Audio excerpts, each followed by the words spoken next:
Greetings, humans and earthlings and others, as well as any animals out there who might be in love with the sound of my voice sleeping soundly in front of my podcast. You send me videos of that, and I love it.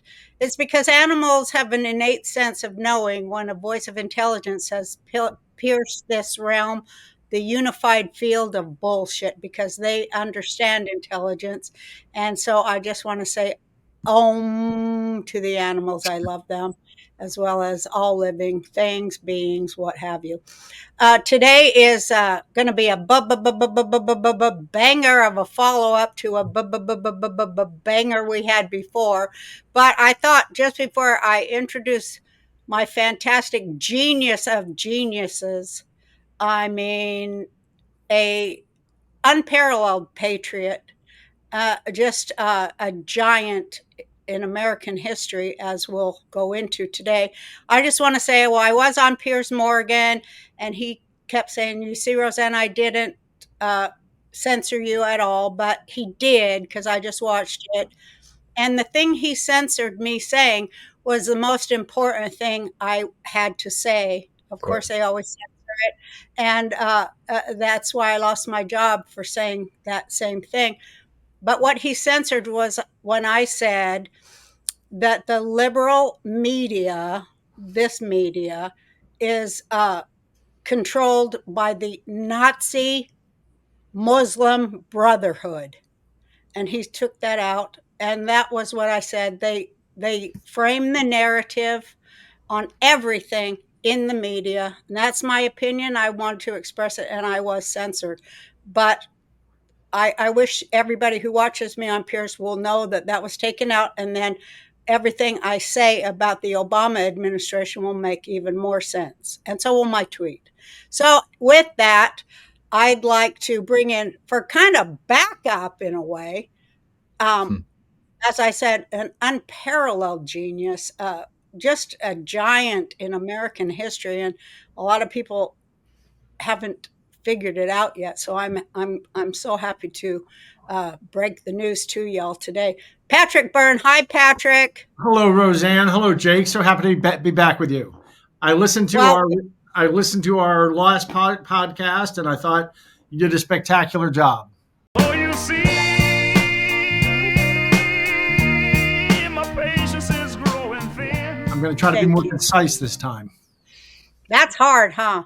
It's hard because your story is so huge and it spans such a long timeline that it's hard to get it succinct and compact enough to like even explain it to people, because it's just so filled with fact, and Americans are allergic to fact. Everything's set up so we can't get at fact, and you're suspect if you want to get at fact. And but we're gonna spill the beans here today. Oh boy, do I have 1,000 questions for you. Before we get on, I just have to ask you one question. Now that you know the story, do you remember how when you opened the interview last time, you said, "So where did this all begin? When you were an altar boy or something?" And I said, "I'm not sure. You tell me where it all began." Now you know the whole story. I don't know where it began. I think it did begin at your altar boy thing, because you do say later in the book, you say that you recognized in Susan Sarandon's then husband, you had a conversation about there's something quirky about grown men who were altar boys, and that you recognize that in each other. Yeah, that was his observation. And have you ever noticed this, Roseanne, that sometimes actors who you may not care for in other ways, often actors, if they're good and intelligent, they actually do have some kind of special perception into human nature, and they have interesting things to say. And he just pointed out to me, we met at dinner about 18 years ago. We had dinner together, and about halfway through dinner, he just leaned in. I can't remember his name. What's his name? Tim Robbins. Yeah. Oh yeah. Okay. It was just before they broke up, whenever that was. And over dinner, he said, after getting to know me for an hour, he said, "You were an altar boy, weren't you?" Never in my life did anyone guess that. And to be honest, I think I barely thought of it since I was 14. I thought it was such an odd thing to say. And I said, I was. How'd you know? They said, well, you're quirky. And men who were altar boys often have a particular quirkiness, and you have it. And I said, Tim, a lot of people think that Tim Robbins is pretty quirky. He said, yeah, I was an altar boy too. And it just makes us different. It was an interesting observation that no one else has ever made. Well, I think you got it too. I mean, I wasn't an altar boy, but I was, I just had a kind of a wider spiritual antenna as a kid, that it picked up some other kind of frequency that then I noticed most other kids weren't picking up, but some did, and I was drawn to them, that like to talk about things that weren't on the regular menu. Yeah, they're not baseball cards. Yes, I agree. And those kids and I, we were always drawn to each other that way. We're just autists. And I look at you that way because when and I am too, when you're an autist, you cannot be satisfied until you solve the problem. You take apart the whole matrix and reassemble it, see where it's connected and where it leads and where the subterfuge is at, and correct it. Something else about autists, we can't let things go if they seem wrong. Yeah. We're those kids I bet when you're playing kickball on the playground at school and the ball bounces on the line and the other kids play on, and we freak out because it's like, how can you play on? It hit the ball. How can you play on? Right. Reality doesn't count. Everything that happens for the rest of our lives from this moment forward is off by a degree because we have to stop. And then eventually a teacher takes you aside and just explains that you've got this different way of seeing the world. And that's why it always kind of blew my mind. You want it to make sense and follow the rules. So you're the freak. You're the freak. You don't look away. You don't blank out the stuff that you're not supposed to see. Like that line, the movie from The Big Lebowski. Am I the only guy around here who cares about the rules? Remember that? Yeah, right. Right. But then somewhere in there, you're always so nice to. Oh, I don't know how to say it, but let me just go here. I'm just going to say what comes into my head, because I'm like that too, and I can't understand sequence so well. Yeah. But anyway, I think it is so great that you have done such a service to America, because you are the one who said, I just love this so much, that it is the transsexual hackers that are patriots that actually are saving our country. See, if I was to say that, they'd go, oh my God, she's so crazy. I know that it's true though, because I know a lot of the same people you know. Yeah. And thank God for the transsexual patriot hackers. Thank God for the Black patriots are also saving America. Oh my God, people have no idea. Inside of every group that we think we've got totally defined, which we don't, of course, but we think that way because the media programs us. Alhamdulillah. Every group has great patriots that love America in it. And instead of like talking shit about them, we got to have a big ass tent. Mm-hmm. When are we going to start doing the big tent and stop all this? It sounds like the caliphate sometimes, the right wing. We don't want no caliphate. We don't want no theocratic America. Come on now, people. Right? Yeah. I'm with you. I'm absolutely with you. And I'm funny you picked out that line. No one's mentioned that line in the book to me. When I read my stuff, I burst out laughing at it, my own writing. I thought it was great. I wonder if anyone else notices it. Yeah, there's a group of hackers in America who are Democratic, left-wing party, Democratic Party activists, hacker activists, which they call hacktivists, and is called Blue Anon. Like there's QAnon, this is Blue Anon. Uh-huh. Right. And they're all transsexual. My understanding is Blue Anon is all transsexual. As I built Overstock, I remember that something happened about 10 years ago or 15 years ago, where in the software community, there's this that's where transsexuals first appeared in my. Well, there's a link to autism. There's a huge link to autism. Well, that would explain it. I mean, Yeah. it's Transsexuality and autism? yes. Yeah. That would explain it, because we say, what is an extroverted software engineer? It's one who looks at the other person's shoes as he's speaking. Within this group of blue and on Democratic Party hacker activists, there's a subset of patriotic, Yeah. Democratic Party hacker activists, and they have given. They found a bunch of stuff in the deep web that got supplied to me for me to surrender to government, and it was it was very useful to us. So someone just sent me a 911. I got to tell her I'm being interviewed.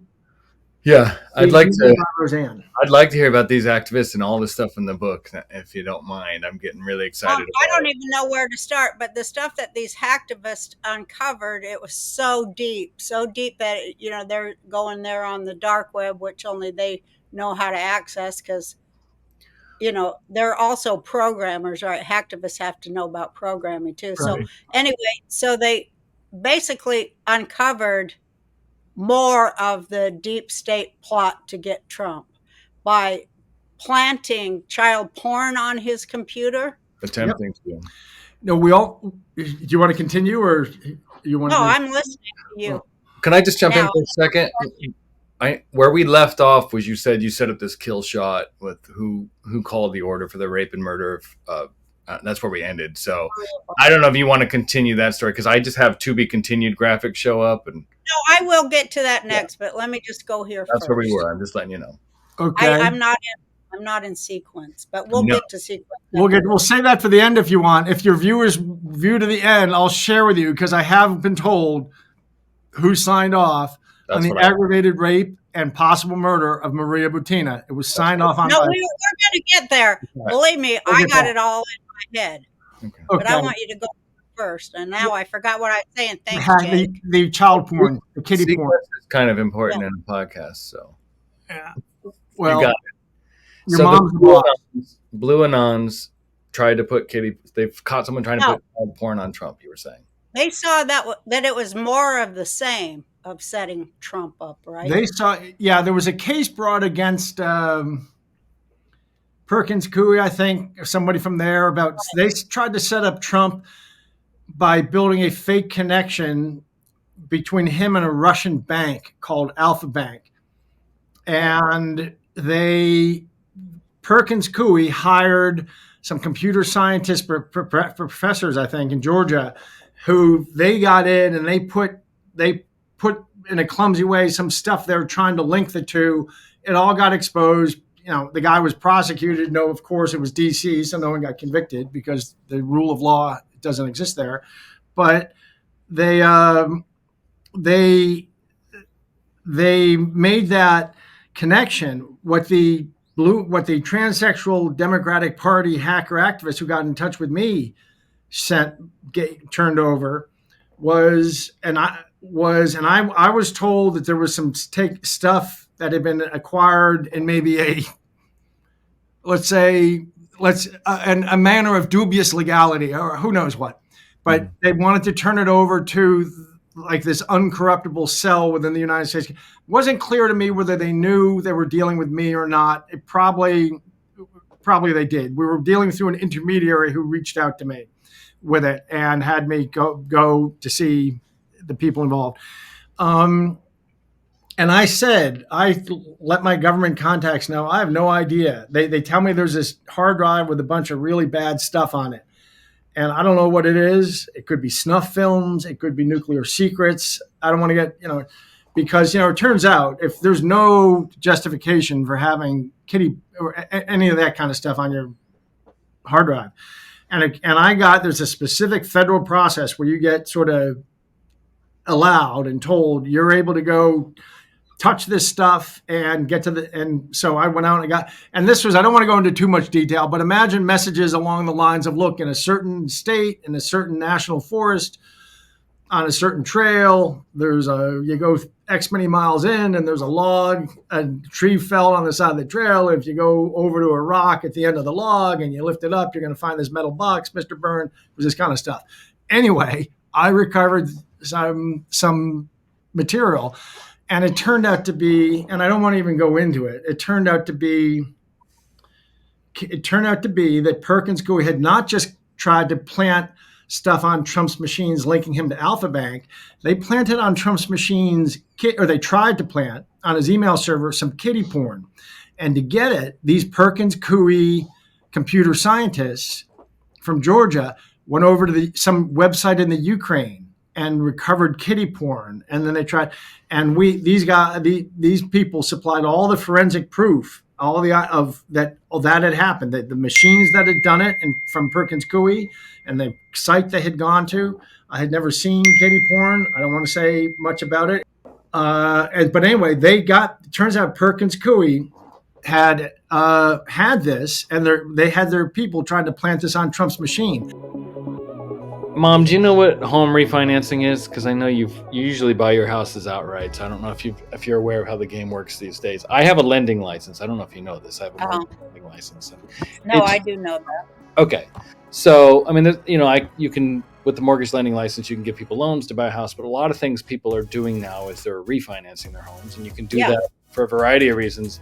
The best reason that I can say, in my opinion, and I tell people this all the time, is that if you are in debt, if you have credit card debt or other debt, you don't necessarily have to go through like debt consolidation practices if you own a home. Because if you own a home, you can actually refinance your home, and you basically get a portion of your equity, and you can use it and pay it off, and it's amazing, amazing stuff. So if you're a homeowner, it's the best collateral, right?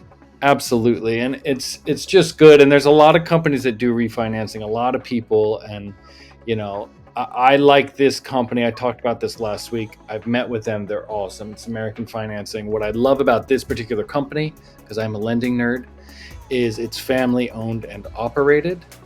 And their agents are not commission based. When I got my lending license, I basically... Really great. It's so great. They're not pressured to get a big payday off your back. Exactly. They just do their job. They get paid to do their job. They don't get paid to take more money out of your way. So that actually benefits you as a consumer tremendously. And one of the reasons I love them so much. And American Financing, they're a great company. They're highly rated. You can look them up. These are the real top dogs in this.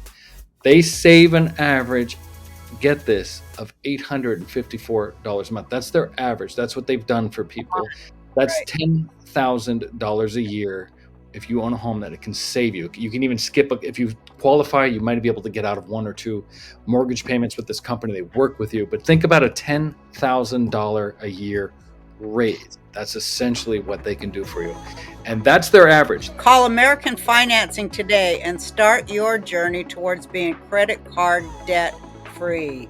That's horrible when you're in credit card debt, because it's nothing but interest every month. Call 866-890-8585. That's 866-890-8585. Or visit americanfinancing.net/Roseanne. I brought this back. It turned out, of the many things I brought back in 2021 and 2022, in those years, there were still people in government who were asking me to do things. None of us are friends anymore. There's big walls between us. I think Christopher Wray ended up sending a letter to 35,000 people in the FBI with my name at the top, saying no one is allowed to have any interaction with this man.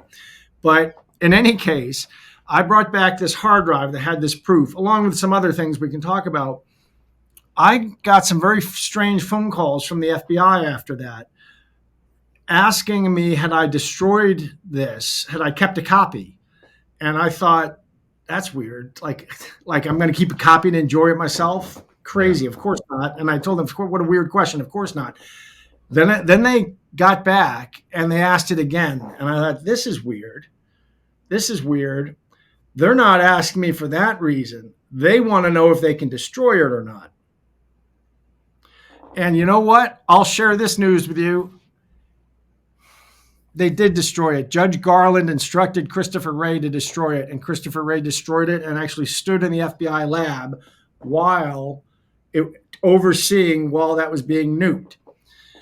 But I figured out from the way they were asking these questions, it was very unusual. No one would ever ask me a question like that normally. And I really thought at first, are they kidding? Like I'm going to keep this and enjoy it? It was, and I took offense when they asked me. And then I realized that's not why they're asking me. They're asking me because they want to know if they can delete it or not. And Well, how dirty is that Perkins Coie? I mean, they're in the middle of everything, it seems like. And guess what? I went back. I had not kept a copy, of course, but I went back to the transsexual, patriotic, Democratic Party hacker activists and got it back, got a new copy. They still had it. So I have material that I can prove that I surrendered to the FBI, showing the culpability, showing Perkins Coie, computer scientists involved in kiddie porn to plant on Trump's machines. And I can prove this was through other federal agents. This was who will witness. This was turned over to Christopher Wray. And if some Senate investigation wanted to say, Christopher Wray, show us the copy that Byrne turned over to you, they couldn't, because Christopher Wray personally oversaw it being nuked in an FBI lab. So that's why it's so damaging and why they wanted to be sure that I hadn't kept a copy. Because if I didn't, I wouldn't be able to prove that. But I can actually prove that they had this and that they destroyed it, because they can't produce their original version now. So now going in sequence, but I don't know if you're going to follow me, but seems to me it seems to all start with John Brennan. Am I right? He's the one that goes over there. You said he took several trips to the UK and then to Russia way back in the day. Back in 2015. Yeah. So a whistleblower, and I never want a whistleblower to ever reach out to me again. But I don't blame you. The situations you get put in by whistleblowers, because then you become aware of felonies, and then no matter what you do, you're committing a felony. If you don't say anything, you're committing a felony. If you walk in and and everything's and it's a lot of stress. Anyway, he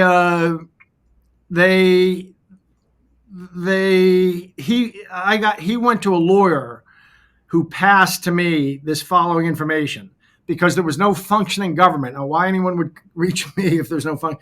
But the information was John Brennan had made 2 trips in late 2014 and early 2015.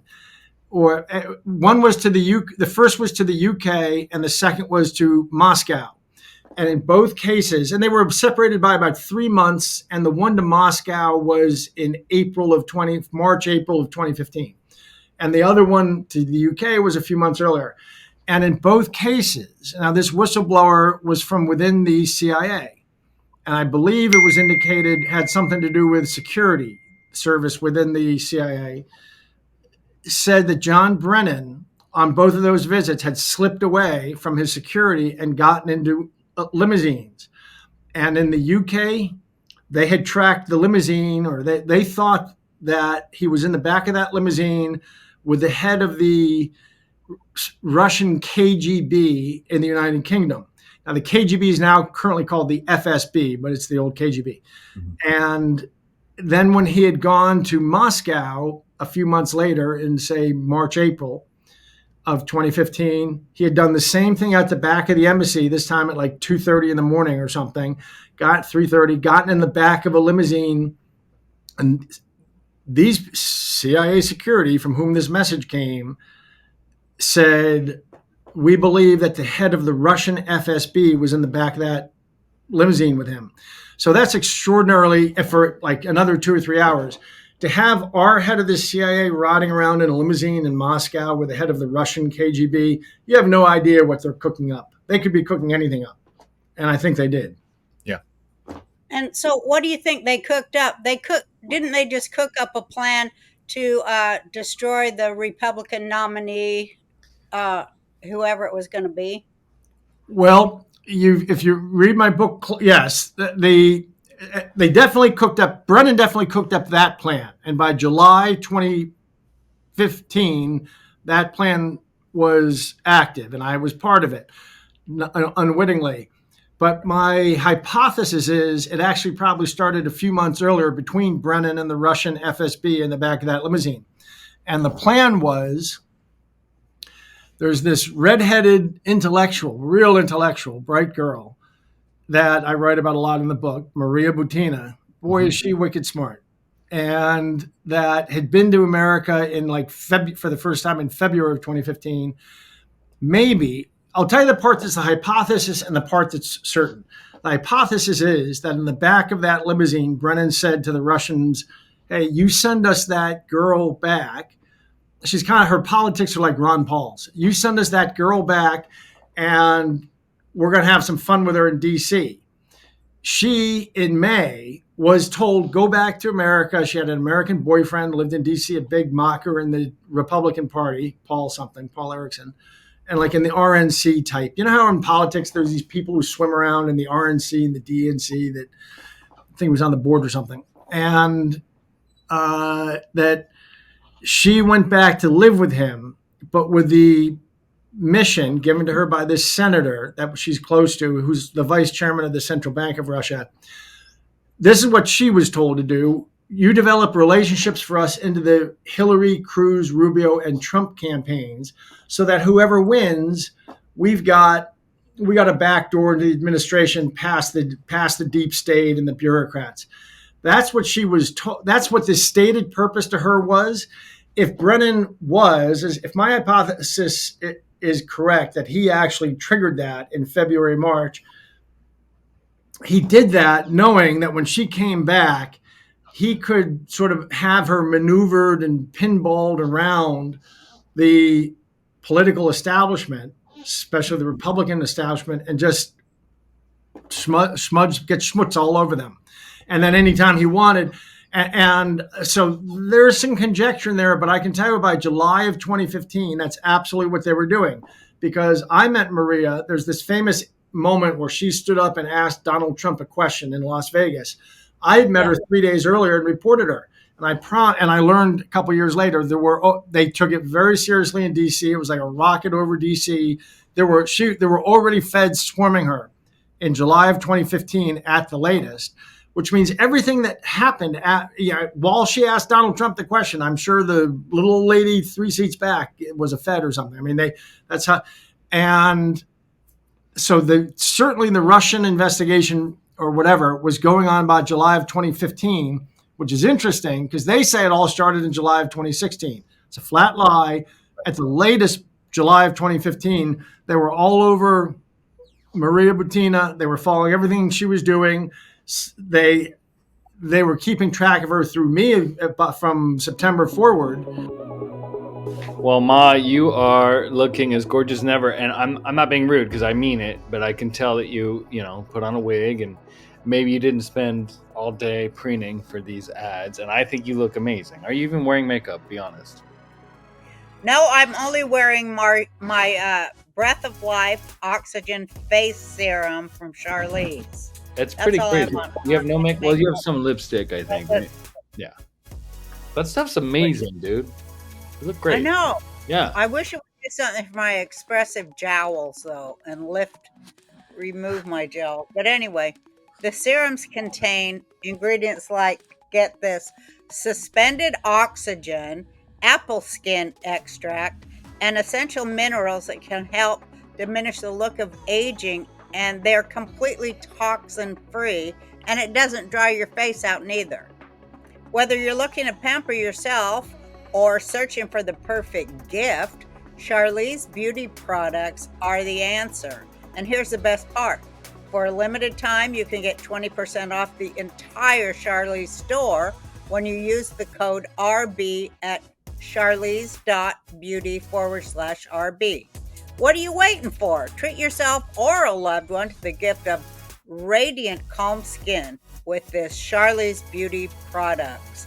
Head to charlize.beauty/RB and use the code RB and save big today. Look at me. No, you look great. And again, the cool thing about this place, because there's tons of makeup out there, is she's made it so that it's non-toxic and whatever the suspended, I don't know what suspended oxygen is, but it's good for you. It doesn't cause cancer. It doesn't cause any diseases. Like, this is stuff that's It made. doesn't clog up your pores either, and so No, you it's have to use sandpaper to get it off. no, it's all It's natural. It's good stuff. so great. It And that's really why is good stuff. that's why we like this company. I mean, the makeup's good too, but you know, if you're going to use makeup, and you might as well not die of a disease, right? Right, but it really does help my skin. I can't tell you. I think you look great. I mean, you're 72 in a couple months with no makeup on a video platform. That's impressive.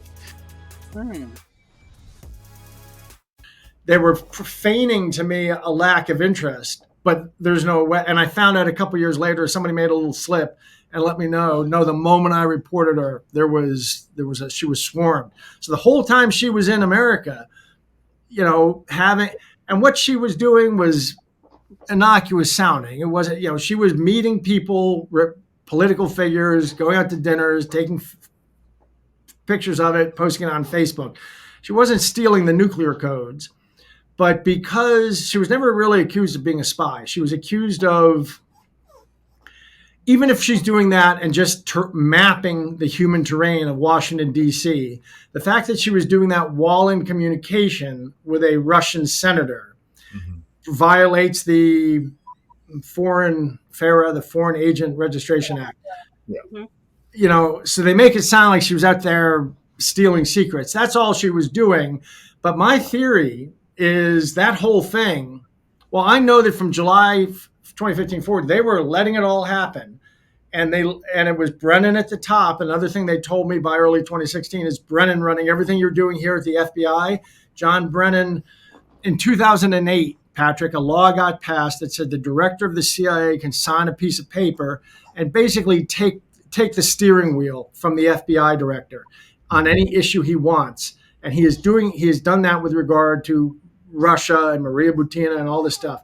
So John Brennan, and that was said to me, so John Brennan was definitely over the Maria Butina matter, at least by July of 2015. But like I say, he may have started it all with a suggestion in the back of that car a few months earlier. In any case, it was all a John Brennan creation. I compare it to the Spice Girls. You know how the Spice Girls were producer driven? Yeah. Some producer comes up with the idea. Producer driven. Yeah, we talked about this last episode. We talked about this last time.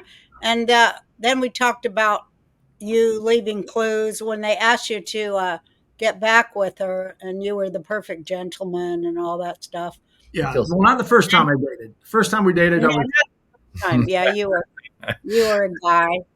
Right. But then you weren't a real guy the second time. You were a fake guy. Right. Which, you needed to act like a Prince Charming, which you did. Playing the long game. Well, because I knew that she would be asked for my plan to work by the second time, which was July of 2016, that they sent me to date her. And in all deference to the agents, very good men, and they were very apologetic. And they said, listen, we really do not do this. The United States never does this kind of stuff, but you're being asked to do it. No one will think less of you if you don't want to do it. But get back, re-engage with her romantically, get to the bottom of what's going on with her. And so, but between those two times I dated her, these other things that happened. One is I had figured out that they were using her to smudge up the Republican Party. So I called it a Cano scandal, that someday they were going to have a can on the shelf. They were going to take it off, shake it up, crack it open, and spray a Russian scandal all over the Republicans. That's if a Republican was going to win. That was the insurance policy, right? That was the insurance policy. And okay. They also got you to get Hillary to accept an $18 million bribe. Right. And they did that so they could control Hillary. They could, right? So that they could blackmail her, right? So they did both parties. Yeah. They compromised both parties using you, and that's when you go, okay, wait a minute.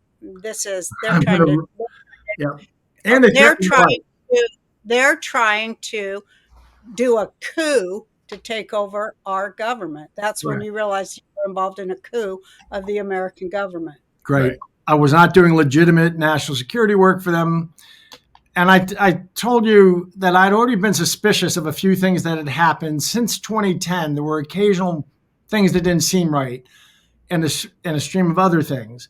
But that's when I realized, though, when they had me bribe Hillary, facilitate a bribe for Hillary, and I'd already figured out that they were setting up a fake Russian scandal in late 2015. I knew that.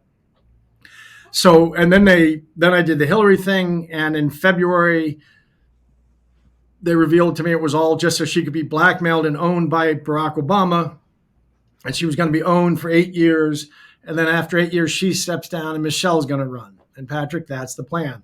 And she was being put in a snow globe. I learned later it was called a snow globe. And like a kid's toy, Christmas toy, my bribe was the bait to lure her to step into that snow globe. So at that point, I decided, and then they threatened my life if I opened my mouth. So at that point, I decided to rock their world when I got the chance. Right. And that chance came about 5 months later in July. And yes, I basically, you were so smart. You got it so quickly. When I listened to your part 1 of this podcast, yeah, they had me set up. I created a crime scene. Right. You watch the ID channel all the time, like I do. No, I'm just diabolical. Right. Okay. I basically created a crime scene with Maria Butina, right, and had them step into it. I gave them the impression, not coming out and saying it, but by different things I said in different debriefings, I gave them the impression that I sequence. But when you left the room, they started piecing it together, and they went, "Oh my God, he got her drunk, and got her on pot, and then he had sex with her, which is actual. She couldn't have consent because she's too high and drunk. Right. That's sexual assault. That's rape." And then you wondered what they were going to do about it. I knew they were reporting. And they go, "Hey, forget all that. We're not saying a word." So you knew then that, my God, they're willing to overlook rape. Yep. To go ahead with this insurance policy of framing Trump. Right. And then, so I created. Let's go to the next part. I stepped further. I offered to murder her. Right. You said, "Oh, she don't do nothing to me. I'll take her out in the desert and this and that." And then it comes back. Tell us what happened. They signed off on it, right? And they signed. Well, yeah. A couple of weeks passed. I could tell everyone was really rocked, and they came back, and they had me continue dating her for 5 months. A girl that they thought I had drugged, raped, manipulated, offered to murder, etc. So I knew there was no way that was going to slide. It was going to be someone in the deep state was going to say, for us to continue this stuff we're doing, setting up this fake coup on the Republican Party and the Democratic Party, for us to continue doing this with Byrne and Maria, someone's got to. Well, I did find out. I found out in the summer of 2020. You want me to drop a bombshell? Yes. Hell yeah. Please. So when I walked in April of 19 and revealed all this to the DOJ, by the way, the first thing they did was say, "Byrne, you're in a lot of trouble if Maria doesn't corroborate your story." And I said, "I've got no worries at all." You knew she would, though, right? Because she's a good person, right? You said she has it in her mind to work for peace in the world, and she might be a little naive, but she's brilliant. And that's why that second time we dated, I had to keep a completely clean memory from her of me being a gentleman for this plot to work later. Yeah. And that's why the second time we dated, I said, "We're going to do this very romantically. You're going to sleep in the guest room, blah, blah, blah." And so that way she would remember all that very clearly when I figured I knew it would all come to light someday. And I just set up my chain of command. So they had me do a Russian sting. They'd had me do a Hillary Clinton sting. They threatened my life. So I created a sting on them. The FBI taught me the legal elements of a sting. And so I did it on them. I put them in this position.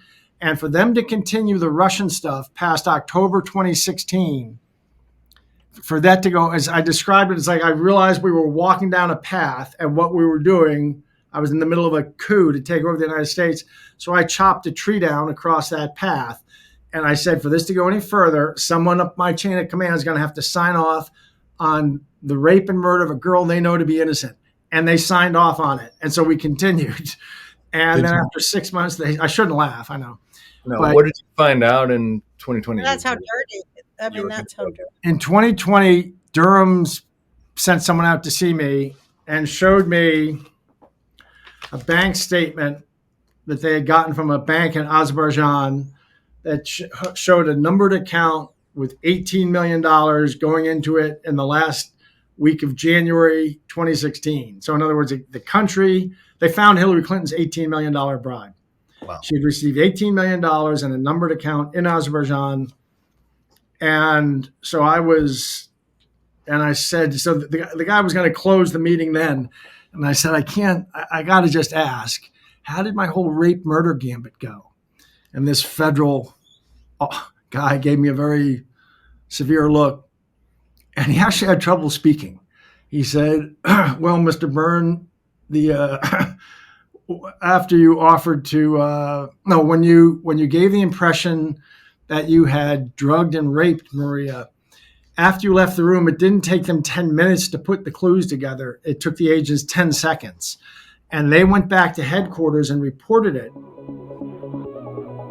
Ladies and gentlemen, it's my pleasure to announce that Smooth Sack Summer is officially upon us. Smooth Sack Summer, what's that? That's what Manscaped wants us to say. Oh. When your man is playing in the summer sun, make sure he's groomed from pubes to bum. Gross. These writers, they're geniuses. Is this Chuck Lorre? Thanks to our friends at Manscaped, he can make this season his smoothest yet. Okay. The Performance Package 5.0 Ultra is the ultimate bundle to keep his boys downstairs cool while looking hot. Have him join the 10 million men worldwide who trust Manscaped with our exclusive offer. Get 20% off and free shipping when you go to manscaped.com and use code Roseanne. Summertime and the trimming is easy. Oh my God, you guys. Cheeseball. You're making a woman talk about guys shaving their balls for hell. with their son. And they recommended that your whole mission be scrubbed. And they were overruled from above by Comey and Brennan to keep it going. And I said, yeah, but it wasn't scrubbed. It kept going for 5 more. And the guy said, well, yeah, he couldn't even say the words. He goes, after you offered to murder Ms. Butina, the agents went back and refused to continue. They demanded that the mission be killed and to be scrubbed. And I said, it wasn't scrubbed. It went on 5 more months. And the fellow said, someone else took all responsibility. Looked up at the sky and said, someone else took all responsibility. And I had it confirmed to me in the late fall of 2021 who that was. Barack Obama signed off on the rape and murder of Maria Butina so that they could continue using the two of us to create this fake Russian scandal. I'm told that's the biggest secret in the American government. There's a whole task force figuring out how to spin this to the world when it comes out. I'm kind of tired of waiting for government officials to do their job, so I'm just doing it for them. That's what happened. There's no spinning rape and murder. Let's get to the real coup. That is. Let's get to the election of 2020. Yes. Well, you've got all the proof needed. Right. You've got more proof than is possible. Yeah. And I really want to talk about that too. Rather than getting into, I'd love to get into the election. I want you to put it in your words, however you want to say it. I'd like to tell you the story in this way. Okay. It's really China behind it all. And via Venezuela. So let me tell you the story this way. Venezuela in 1992 or 3, a colonel. Wait a minute. Did you just see last week Venezuela canceled all the visas from China? No more Chinese can come to Venezuela. They just canceled it. Did you know that? I did not. Yeah, that just happened. So, and I mean, I believe Space Force might be a little ahead of what we think's going on, but go ahead. Tell us. Inshallah. I'll tell you a story quickly. Okay. Like 3 minutes. That really is the setting people need to understand. In 1992, this Venezuelan colonel tried to run a coup. Hugo Chavez was his name. He failed, got sent to prison. In 1997, 3 young software engineers opened a company in Caracas, Venezuelan kids, and it was just like a home automation company. It had nothing to do with this stuff, but they become relevant. Hugo Chavez gets out of prison in 97 or 98. He becomes elected president in 99, I think. And he got actually pulled out of power for a few days in a coup, and then he got his way back. They didn't kill him. You can't, right. If you're going to kill the king, you got to kill the king. They had Hugo Chavez, some military people, for 3 days, and then enough time to get this. Anyway, so they didn't kill him, and he got back and was in power, but he agreed that there'd be a referendum, or maybe it's in the Constitution, there'd be a referendum in 2004. As he got close to 2004, he knew that he was not going to possibly win the election. He went to those 3 young men that I mentioned from 1997.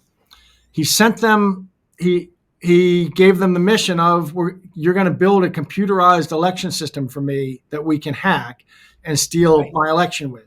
And these 3 young men went over to Coral Gables, Florida, and they filed a Delaware corporation called Smartmatic. Mm-hmm. Right. Now, it's funny that our journalists are so stupid that they say Smartmatic isn't a Venezuelan company. Look, it's Delaware. Yeah, it's a Delaware company started by 3 Venezuelan immigrants to Florida with the backing of Hugo Chavez and the money. And we can prove all this. Anyway, really what it is when the dictator took over Venezuela, Hugo Chavez, this communist dictator, the 2 things he cared about stealing, about getting his hands on, were the oil company of Venezuela, which is called PDVSA, the oil company, because that's where the money is. And since then, they've stolen about $3.5 trillion, the cartel has. And secondly, getting his hands on the election commission of Venezuela, which is called the CNE, because that keeps you in power forever when you can rig the election. Right. And that's what they did. So they sent these kids over to Coral Gables. They did something interesting. You'll think this is funny. There's an Italian aspect to this. For some reason, I thought you were Italian, Roseanne. You're not Italian? No. Well, okay. My DNA thing is North African roots, and then up through. So you're a Sephardic Jew? Yeah.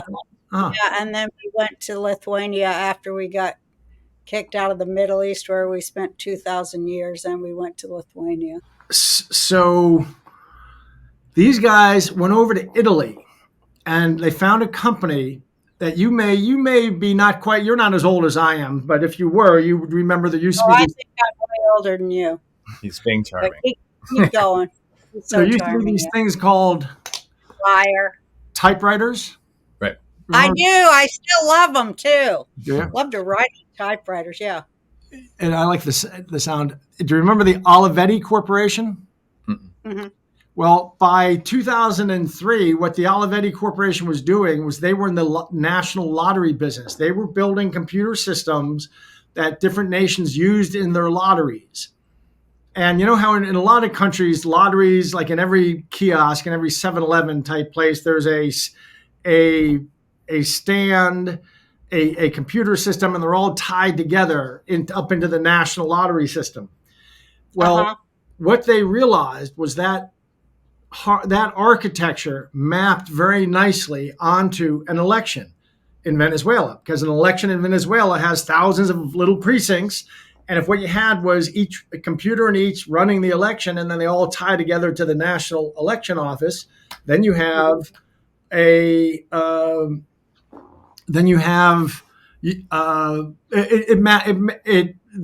architecture is very similar.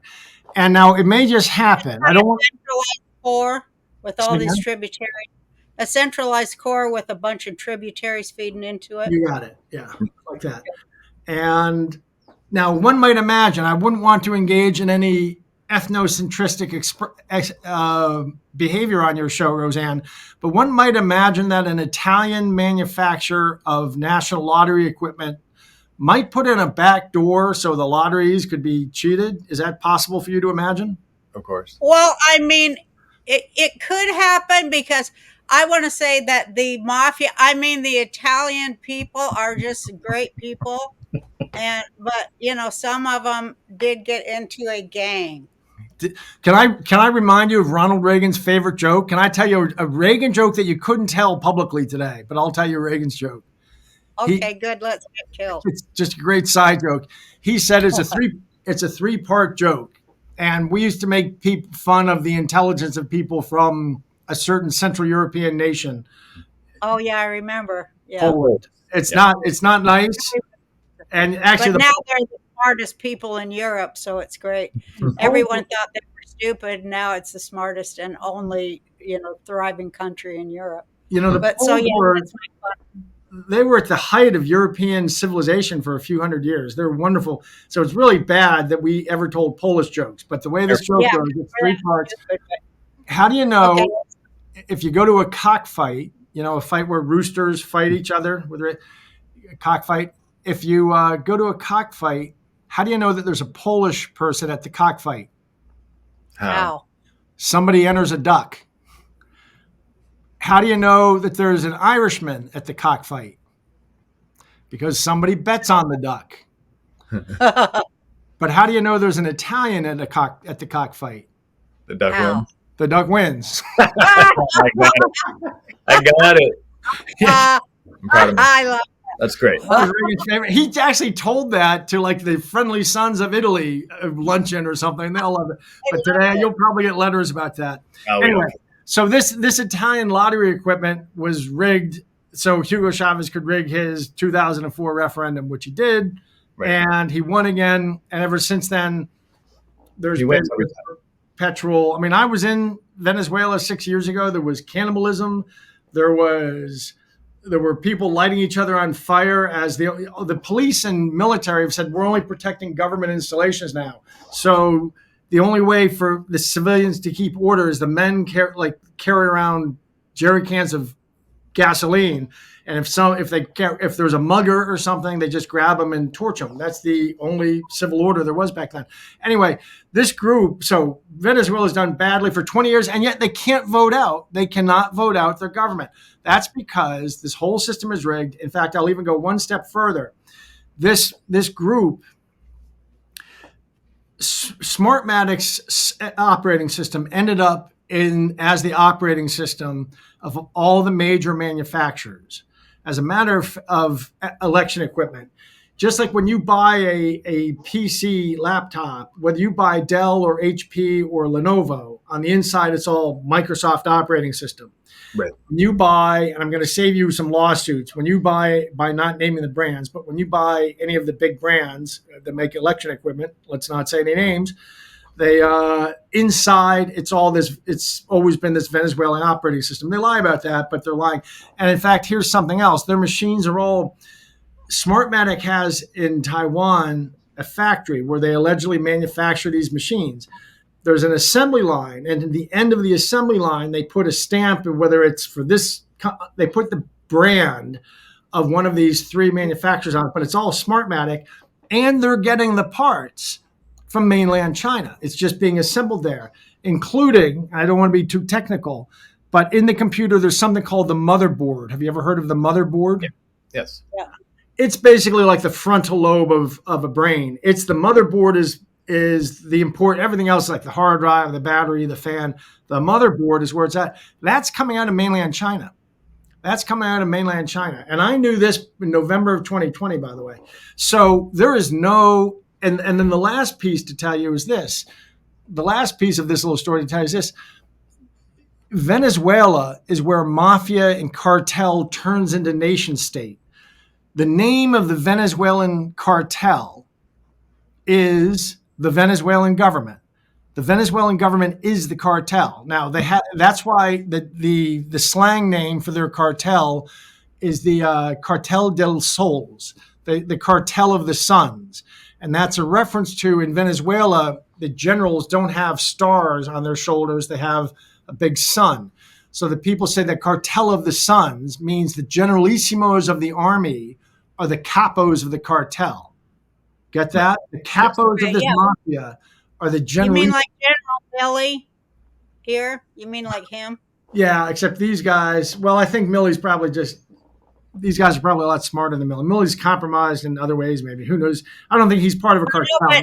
He's a puppet. he defied orders of the president that he was under.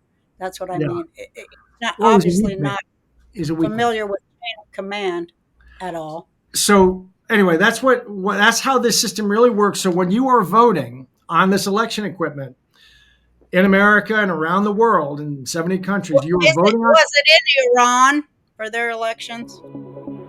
Well, Ma, I know you haven't been feeling great the last couple weeks, and tomorrow we're checking out of this house and going back home. You'll be able to rest. But it seems like you have a pattern of eating and then saying, "I don't feel good." And I know I have digestive issues. Speaking of digestive issues, he says it's caused by a potential toxin that's in all of the quote healthy foods unquote. Right. That scientists have been telling us to eat with a fraudulent food pyramid for the longest time. And this potential toxin causes digestive issues, according to Dr. Gundry, a world-renowned cardiologist and best-selling author, Dr. Gundry's Diet Evolution. It's affecting millions of people nationwide. Warning signs include weight gain, and fatigue, and digestive discomfort and stiff joints, even skin problems. Wouldn't that be great if it was a toxin that made us overweight? It would be so awesome. No, and they just He go get rid of it. explains that these side effects are often mistaken for normal signs of aging because digestive issues develop usually over a matter of years and sometimes even decades. Yeah. The good news is you can easily help fix the problem from your own home. That's cool. I'm kind of excited about that. After years of research, Dr. Gundry has decided to release an informative video to the public, free and uninterrupted, showcasing exactly which foods you need to avoid. It's probably everything that tastes good. Yeah, exactly. You have to eat styrofoam. Go find that video at gutcleanseprotocol.com/bar or click on the link in the description below. I don't know. Okay. But Iran is part of this story. I hate to tell you, but I know. We're going to get to that. We're gonna. It's well. I conclude this way: when you're voting, and Smartmatic turns out just to be a commercial front for the Venezuelan cartel. The Venezuelan cartel owns the CNE and that the National Election Commission, and it created a commercial front, and that's what Smartmatic is. And then that the software associated with it got the operating system for elections, got into all the major machines, all the major brands. So when you vote on an election, you're voting on equipment where the software is owned by the Venezuelan cartel, and the hardware comes out of a factory about 100 miles or 60 miles from Beijing. Right. The pieces are just assembled in Taiwan. So I knew all that by late November 2020. There is no way anyone can tell me with those supply chains, you can't trust anything about this equipment. There's no integrity whatsoever, but it's all shielded from the public. And when you try, the press looks into this skin deep and they say, well, no, Smartmatic is a Delaware company. I mean, that's the level of IQ of when I have to deal with journalists, which I really avoid these days. That's the kind of mentality you come up against. Well, I looked it up. It's a registered Delaware company. Yeah, most secure election ever, they say. I have a question. This was kind of similar to what Sidney Powell was talking about when she had the Kraken released, right? Sydney didn't cross her T's or dot her I's, but the world's going to find out that her basic story was directionally correct. I was around her in those days. She's as sloppy as everybody said. I'm not sure she read her own briefings. They were slapped together, typos. They were terrible.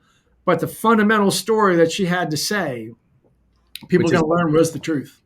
And how? Well, I mean, I love to hear you when you're talking about fraudulent election or all the things that went wrong, and then you say, well, it's right in front of everybody's face.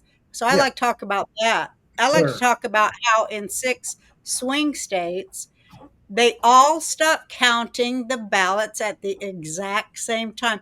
The 6 swing states that are, the Flip the election. final word in the election all stopped counting the ballots at the exact same time. How That's odd. unusual.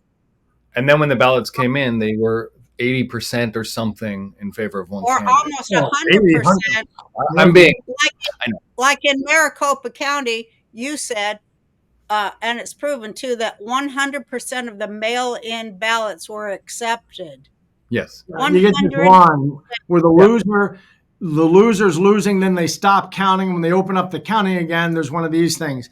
And Right, you we see all the saw same pattern in the Ukraine. You see it in Philippines. You see it it's been in Our- different countries. our It's midterm. Yes. the midterm. There's 2 rules that the U.S. has been preaching for years to elections internationally. An election without transparency has zero integrity, has zero trust. Secondly, you count the ballots where the ballots are voted. You don't truck them anywhere and then count them. We violate all of that. The ballots were not they're not counted where they're voted. They're counted in central stations. It's that creates all these opportunities for mischief. And in addition, in terms of transparency, did you know that, like in Georgia, and this is just one example of dozens around the country, Bonnie Willis territory. Fannie Willis territory, from 2020, there's a stack of 150,000 ballots there's at least a dozen affidavits that say, of people who handled them, who were there, that say every one of these mail-in ballots is flat. It was never folded. Well, if it got mailed, it had to be folded. So that's odd. And all of the circles are perfectly filled in, like a computer filled them in. Mm-hmm. There's a dozen affidavits. The judge has ordered these ballots set aside, and yet it's over 3 years later. There have been all kinds of lawsuits. No one can look at that stack of ballots. It'd take 2 minutes. We could resolve this whole thing in 2 minutes. Just send a federal marshal in, go look at those. That take 2 minutes. And so there is no audibility. There's no ballot there's no transparency whatsoever. And there's a similar case in Georgia, incidentally, where the judge ordered these ballots segregated. I'm getting the state right. I remember this story. And there's dozens of these instances. In one of these places, the litigation has gone on for years, and the judge was ordering, finally at the point of ordering, it had to be turned over. The criminal defense attorneys, this was Georgia, the criminal defense attorneys quit the county election officials, and those county election officials went into the judge when the time came to turn over their ballots that the judge had ordered after 2 or 3 years of waiting. They go in and say, you know what? This crazy thing happened over the weekend. Yes, we had the ballots segregated as you instructed, Judge, but we have a company that comes in once a month, and it picks things up and shreds them. And when they came in over the weekend, they went to the wrong stall, and even though it was locked, they somehow got in and they picked them all up. It's all been shredded. So what the other side did was that they just played rope-a-dope and lied, and for 3 years they've delayed justice. And when finally they've got to turn over, they destroy it, and with this cockamamie excuse, which only works because the state court systems are themselves compromised. Right. That's right. Well, that happened in Arizona too, in Maricopa County. Right.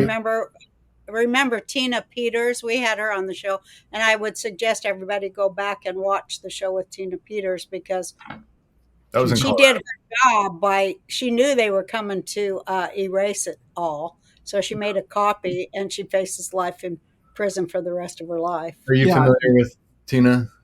I'm paying for her defense, frankly. Anything people can chip in there would be useful. I am actually friendly with a guy, don't say any names, but she brought in a court-certified computer forensics guy just to make an image. By the way, her title was county recorder, and it says black, and her job is to maintain the county records. She got word that the Soros people were coming in to wipe things out. It's her job. It says in the law she can make a backup. She got in this cyber forensics friend of mine. I have a feeling you know him. Do you know him? Okay. Don't say any names.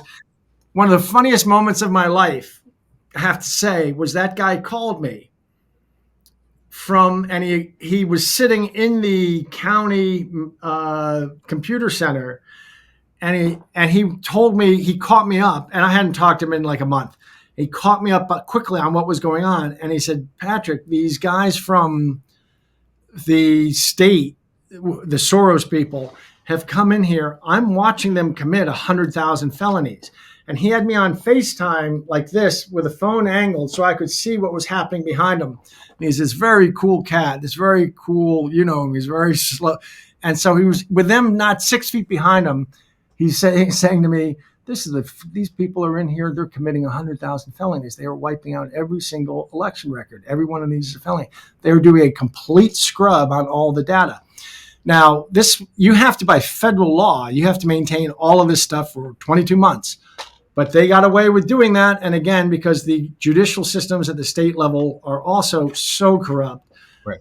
Yeah, I was going to say, but then I wanted you to go into the woman that went to Bill Barr and what Bill Barr did.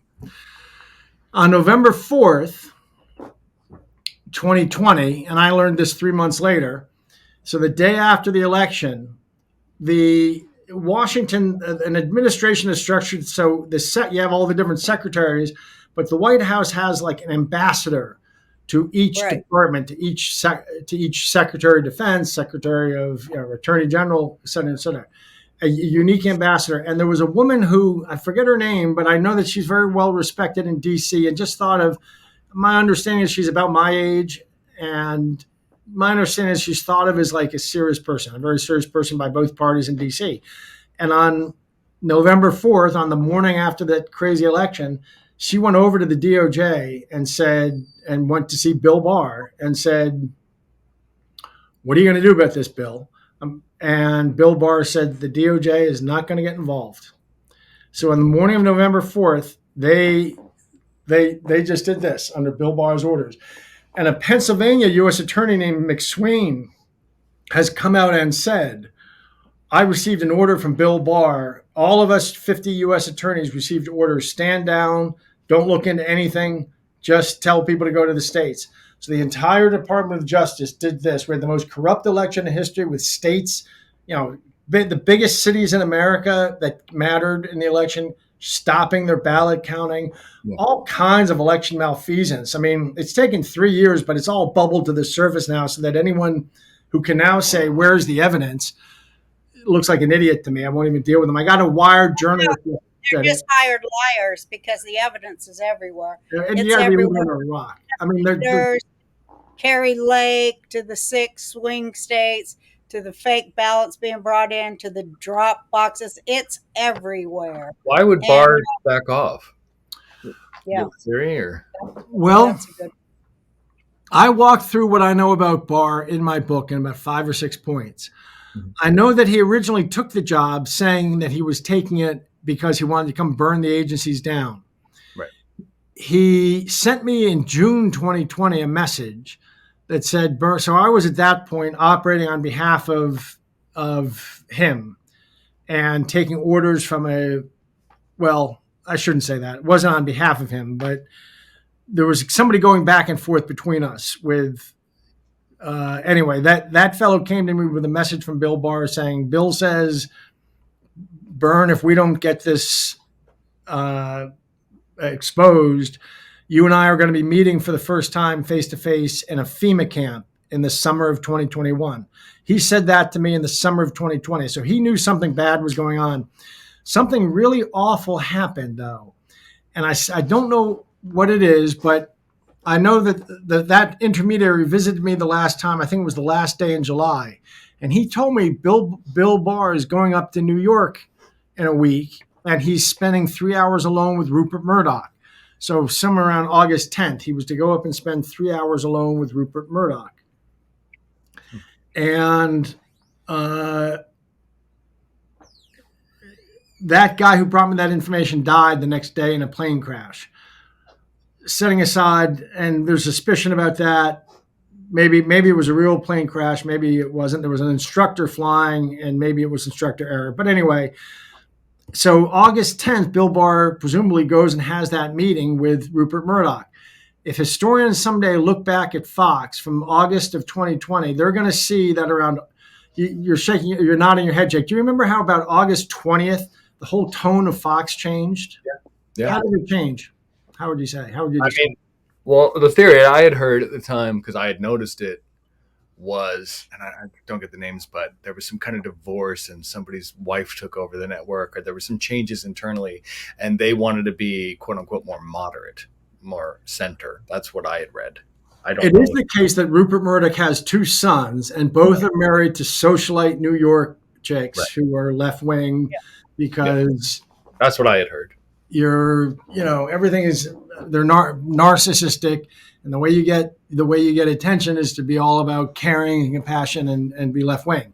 They don't So act. the way you get stars to come to your party is by being a Democrat donor. Yeah. So for whatever, but that isn't the real reason. The real reason is Bill Barr went up there and had a talk with Rupert Murdoch on August 10.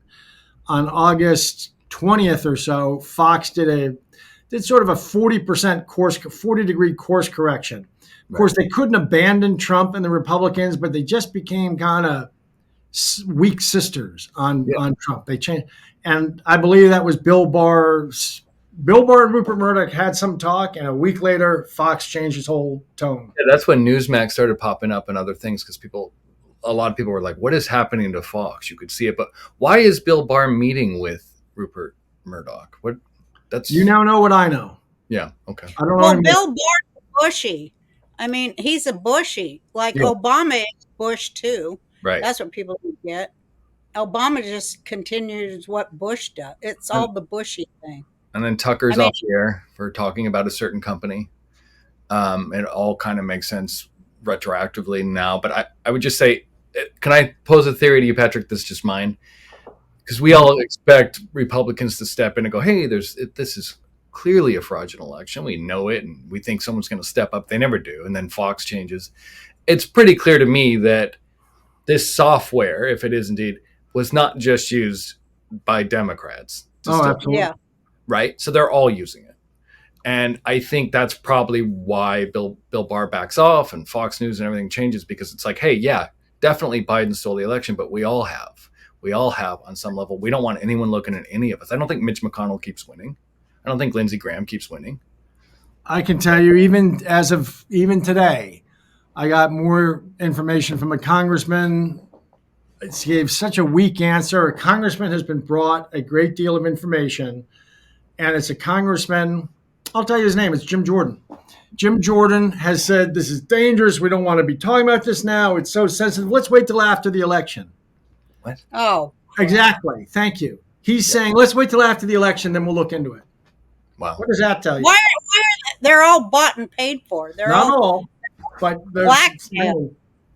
Jim Jordan, not all, but, and Trump is not, but Jim Jordan replied to a whole bunch of evidence that's been brought to him is, this is so dangerous to talk about. Let's not even talk. Well, let's wait till after the election. What kind of answer is that? That's scary. Well, speaking of the election and interference in 2020, the Hunter Biden laptop. Now, you were talking about there's a whole shitload of stuff. Yeah, that they haven't even.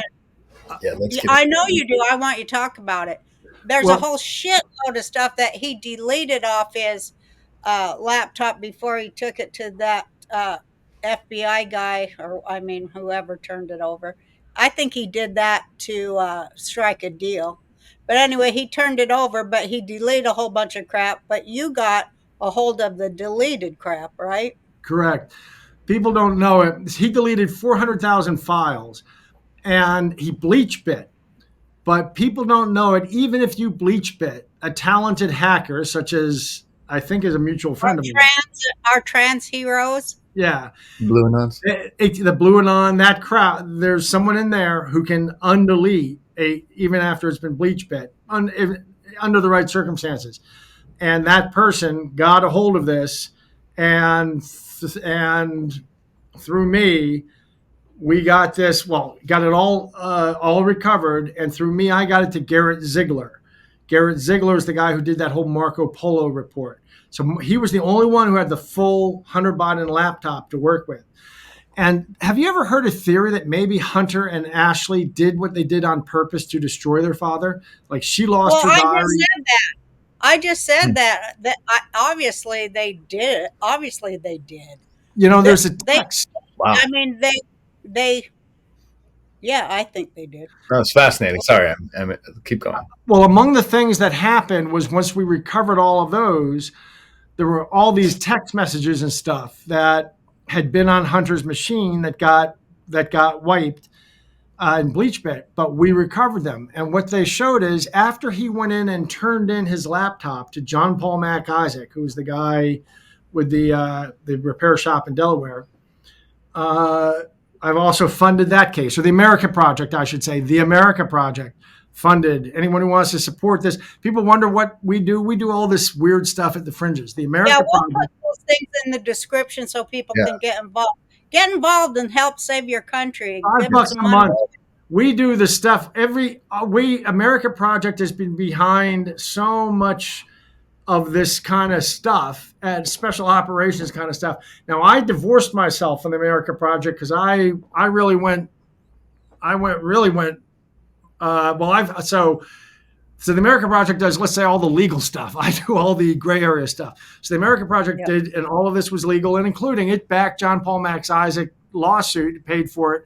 So anyway, what it shows is that he got a text from Ashley just after he put the laptop in the store. Well, we're still going strong here. Now we're in Austin. We're going back home in a couple days, and we had a friend here, and he was asking about that TWC emergency contagion kit. Do you know that everyone asks me in our family and friends when they come across, like, do you have one? They're trying to get me to give them one, like free. Yeah. And tell people they're cheap. And But normally, this don't cost that much. They got to get their own. They're just used to me taking care of all their business, that's which I'm what not going to do anymore because I'm not going to be codependent anymore, and I'm going to be prepared this time with the right medicines in case I get sick or anything happens. And so should you. Instead of worrying about taking care of your large extended family, just take care of yourself and your immediate family. And here's how you can do it. The only one of its kind, this prescription contagion emergency kit from the Wellness Company. It provides you with carefully selected assortment of effective medications for bird flu, COVID-19, and other respiratory illnesses. You get ivermectin, hydroxychloroquine, HCQ, Z-Pak, Tamiflu, and budesonide. all good shit. If you know, And it Google, comes with a you can- nebulizer, so you can rest easy knowing you've got emergency meds on hand, along with a guidebook for safe use. You really can't get better prepared than that. no. Backed by research from experts like Dr. Peter McCullough, the Wellness Company's Contagion Emergency Kit is a must-have, and everybody in America, every American family should have at least one of these kits in their home. Avoid the chaos, wait times, and price of the hospital, and have exactly what you need for as low as the cost of a single doctor's visit. At the end of the day, just have these life-saving medications on hand, and you won't have to think about it, worry about it, have any kind of panic at any time. To be prepared for the unexpected, listeners can go to twc.help/RB and grab your Contagion Emergency Kit right now. That's twc.help/RB and use the promo code RB for 10% off and free shipping. Kits are only available in the USA. Where she wrote him and was like, did you do it? Did you go ahead and do it? And he wrote back, he confirmed that he had done it. So like it looks like he planned, like they agreed they were going to destroy their father. He did that with his laptop. He actually wiped the 400,000 pages that were most incriminating. For example, the signature pages of the documents. So the documents were still on the laptop, but not his signatures. We recovered all the signatures. She lost her diary, which talks about taking showers at an inappropriate age with her father.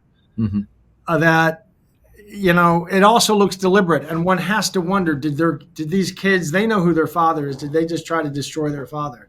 It, Well, there's I some. think when you get sober, they both said they were drug addicts and they got sober. Well, I think when you get sober, you have to face, the horrible secrets you're keeping. And, you realize you were a victim, and then you're like, hey, I'm not going to keep his secret anymore. So I can see it, you Wow. know. He deserves it too, what he used his kids to do. He uses he just uses people. I mean, I guess everybody in politics says that, certainly not just Joe Biden, but then he has the gall to say the crap he says about other people. It's just the Well, hubris is off the charts, and that's what always brings people down. basically the iron law of woke projection. Whatever the woke are guilty of is what they're accusing the other side of, including, Right. I've always thought that the left are the biggest racist. There. Okay, Oh, just between us, is this they are. true? We've Yeah. not we've not rehearsed what I'm going to say. Have you ever, like, I tell black friends of mine that when I think of the times that I've been behind closed doors with Republicans and heard something racist said, I can probably count in my life on one hand the number of times. But when I think about the times I've been behind closed doors with white lefties, academics, I and say people, it too. I've Yes. said it on the show for a long time. They always say the N word with the hard R. I've never heard the N word, but I had the attitude and the speech is always basically, well, they're black. What do you expect? Yeah, what are you going to do? They're black. They can't get voter ID. They're too dumb. The Saturday Night Live I used to think was funny. Then about 20 years ago, I noticed, gee, there's never just a black character at the restaurant. It's always got to be the black cokehead transvestite spaceman or the black cokehead newscaster or something. I mean, it's always, they can't just be a regular person. And that's because Saturday Night Live is written by a bunch of white lefties. Yeah, 100% true. That's how they see them. They're the most racist people. So they project. So where was I? The iron law of woke projection as replied to, where was I? I lost myself. We were talking about the black kids, whether they did it on purpose. I always thought he did it on purpose. I never thought about that, but that's compelling. It looks very much like he did to me. And especially because just before he went in, he took the time to erase the worst photographs and everything on this. Is that the ones that shows the 8-year-olds in lingerie around him? Because I've seen them. He's also got one with I don't want to say any names, but there's a lot of ones of him with Asian underage, but there's family.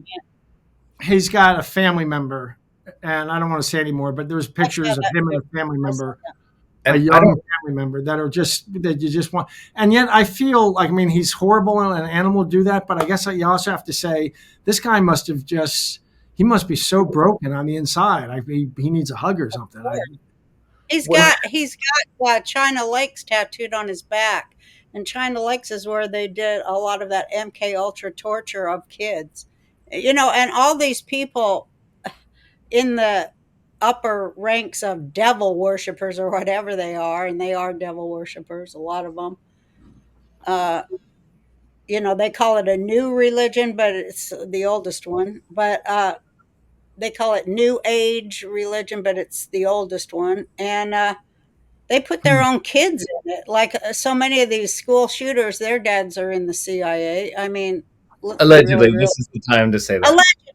Yeah, I'm good. sorry. Well, there is a lot of evidence of contact between the federal authorities and many of these kids who've been shooters, that there's hovering in the background, there's federal people in their lives. It's quite strange.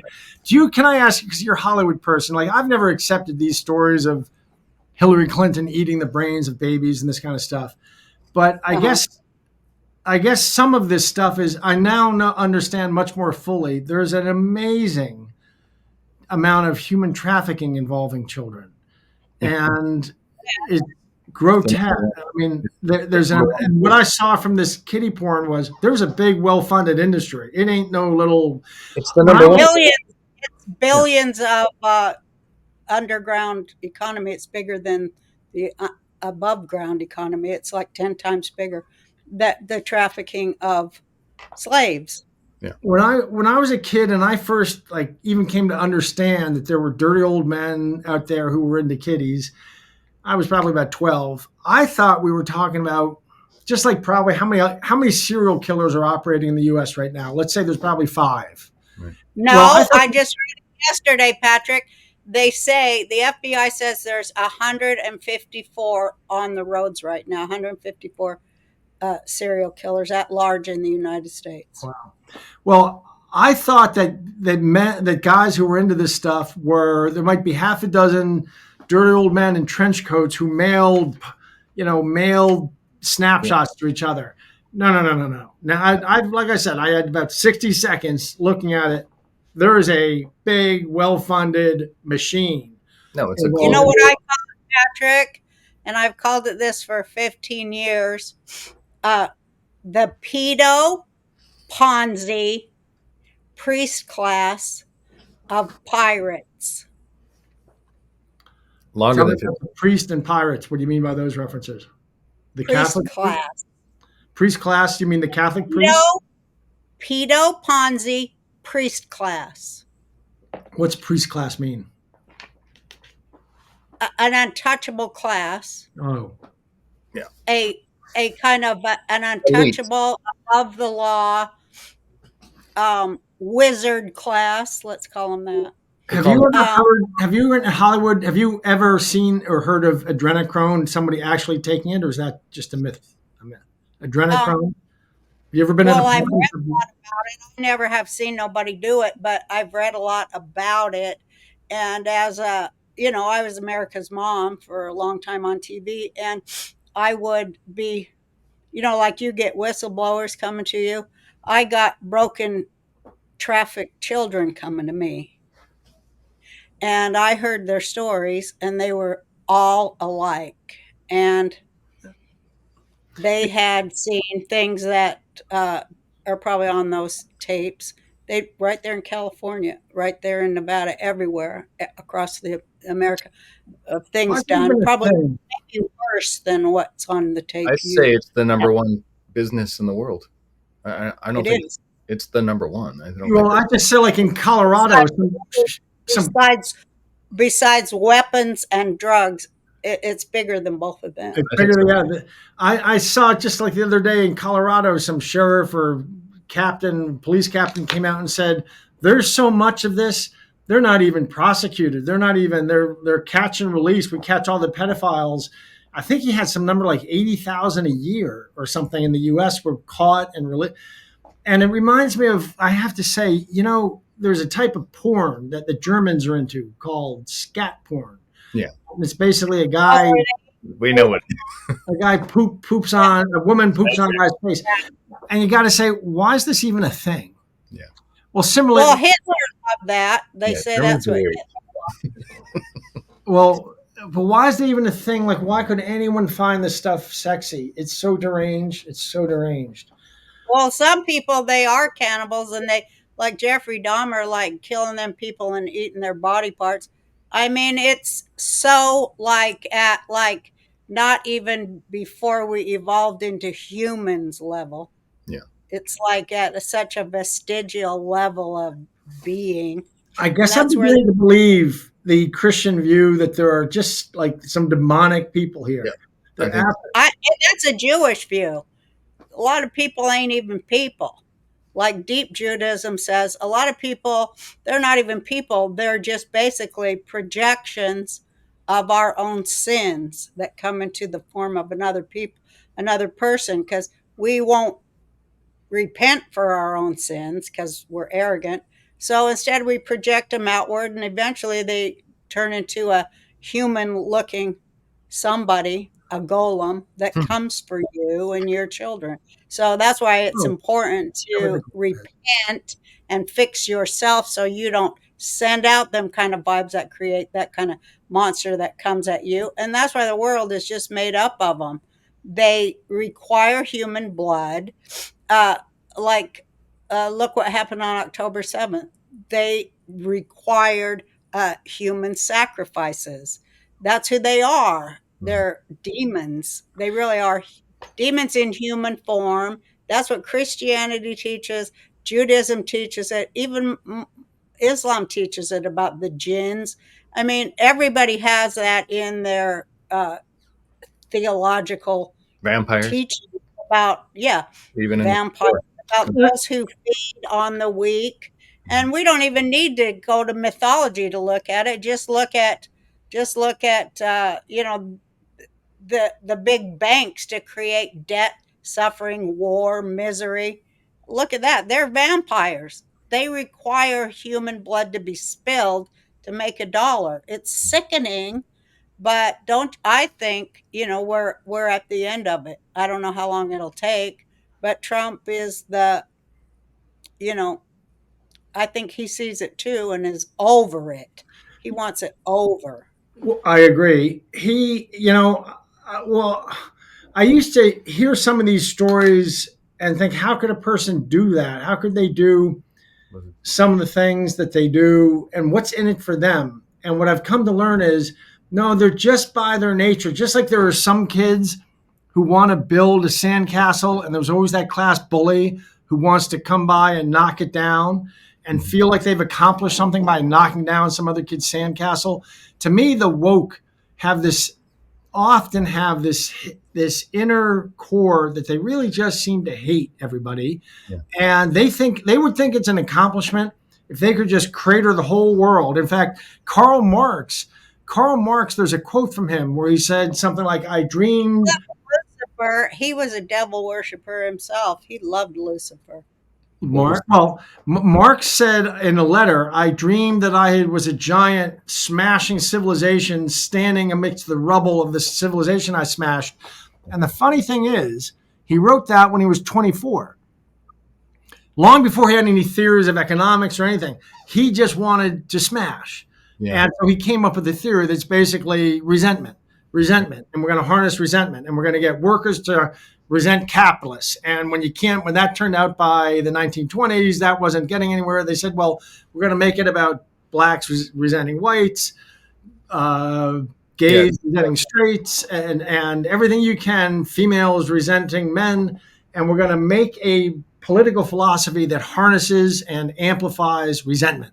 Yeah. That's not let's, hey, what can we do and work together? What can we create? It's what can we burn down? What can we harness this evil instinct within humans, resentfulness and jealousy, and turn it into a political. When I studied Marx and all his stuff, because he worked for capitalists, and that's why he wrote Marxism, because what it is it's taking the big old pyramid of vulture capitalism. I'm not talking about free markets, because they don't like that. Not supply and demand, not actual things that people need, but a vulture capitalism, which is this pyramid. And so the Marxist thing, and his thing, to me, it's to undo that pyramid and invert it so that it has a very small point at the bottom, and then it has a huge, it goes at like this. I got to get my hands right. Well, then it's inevitable collapse, because just a few people can't support that. A few taxpayers can't support 20 million unemployed, so it will collapse. And then what happens after the collapse is the important part, because I think it's built in. What happens after the collapse in this world is the caliphate. And that's why I think they're in bed with each other. That's why I think Brennan's in bed with the communists. They got to have that collapse to bring their pharaonic, feudalistic, pedo Ponzi priest class to power. Yeah, there was a strategy in the 1960s called Cloward Piven. There were two husband, wife, sociologists at Columbia University. And their whole strategy was, we're going to overwhelm the United States with greater and greater welfare demands until it all collapses. And then out of the rubble, the socialists emerge in charge of the United Soviet States of America. Well, right.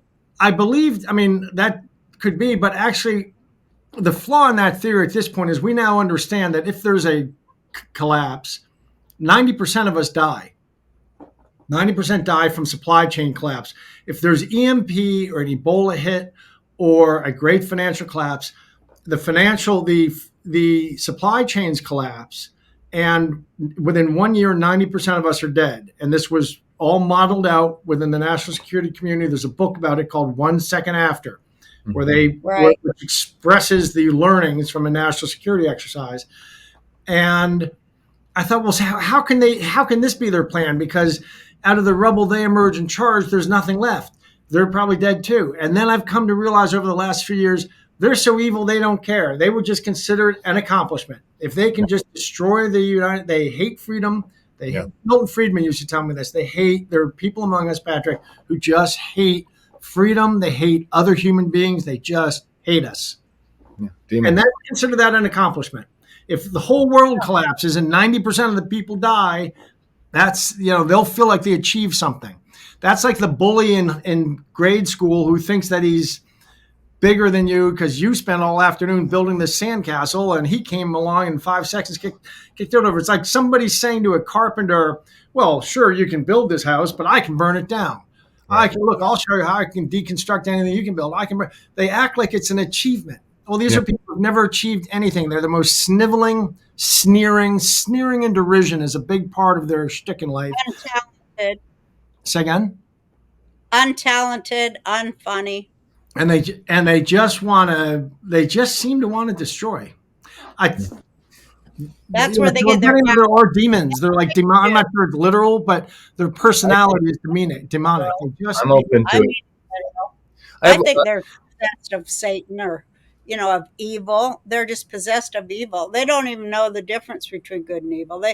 They just, all they do is apologize for evil, apologize it away. Well, there is no real difference between, excuse me, but I'm going to say it.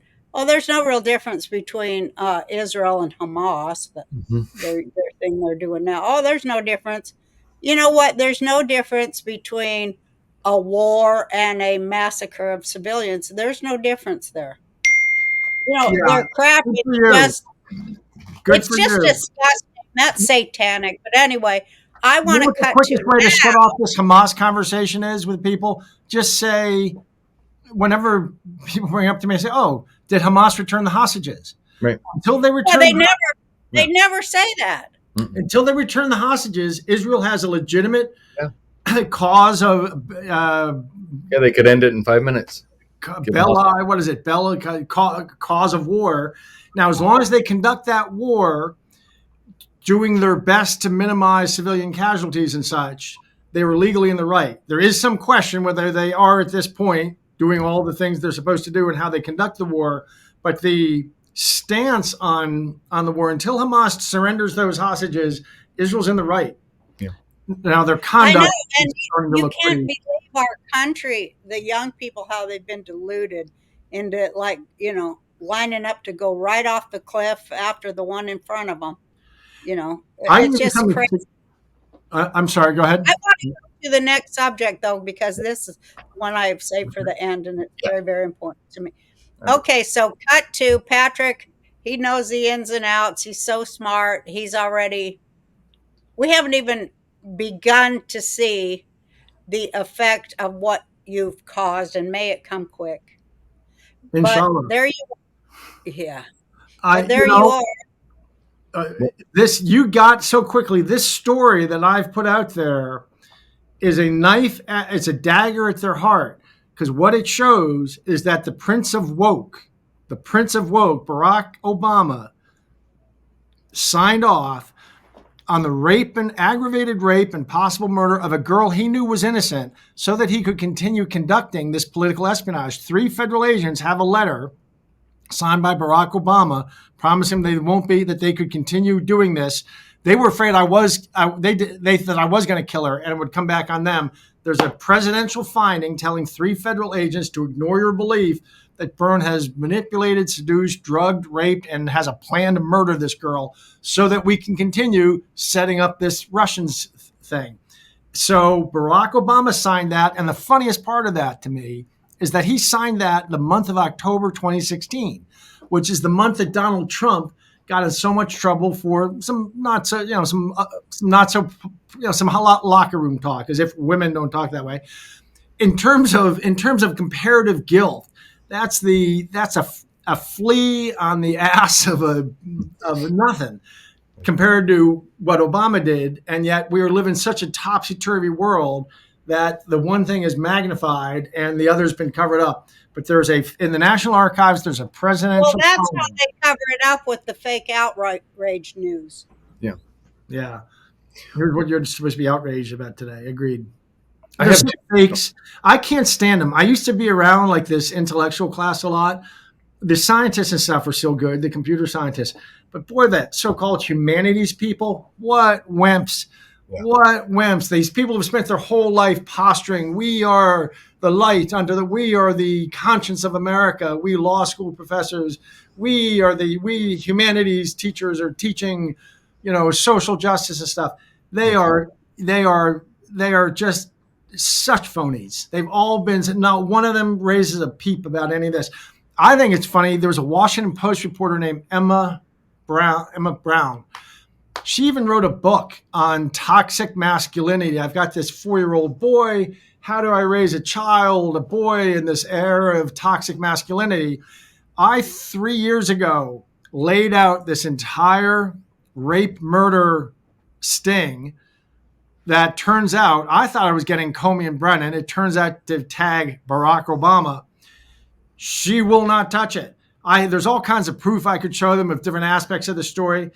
She understood that there was a federal official somewhere who would sign off on rape and murder so that they could continue this fake Russian thing, and she would not ask a question or listen to or write anything about it because it's on the wrong people. It's on Barack Obama. In other words, the Washington Post will cover up a federal official covering up rape and murder when it suits their needs. And that's the same woman who's out there, writing books about, how do I raise my boy in this era of toxic masculinity? They are all such phonies. Well, they're all privileged. They're all very privileged, and that's what they're protecting is their own privilege to, ruin other people's childhoods.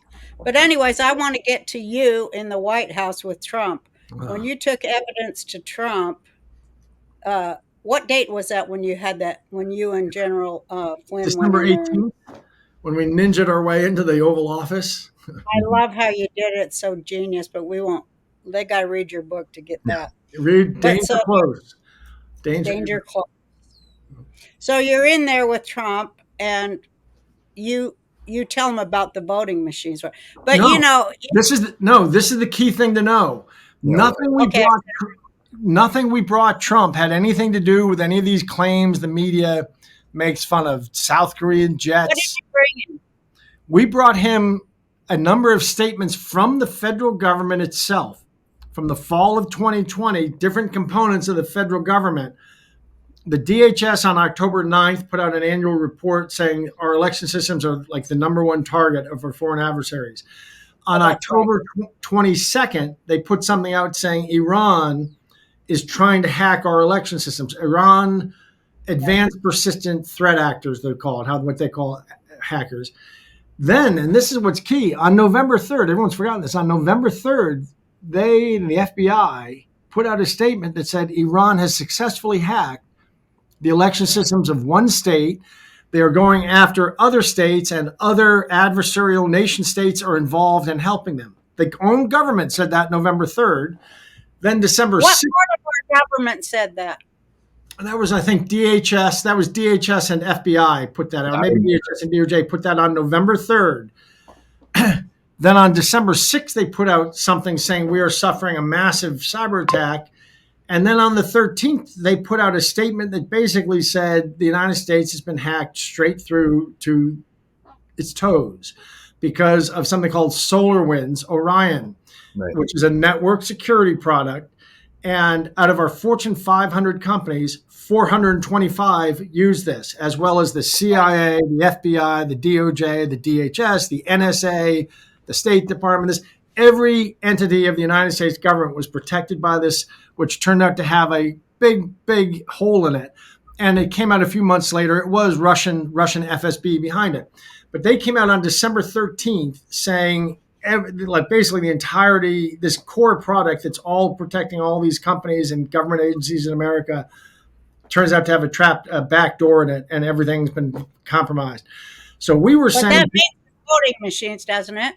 well, Does that include the voting machines? well, it does, but they didn't know it at the time. It's kind I of know. it gets kind of geeky. I don't want to get too. SolarWinds has Yeah.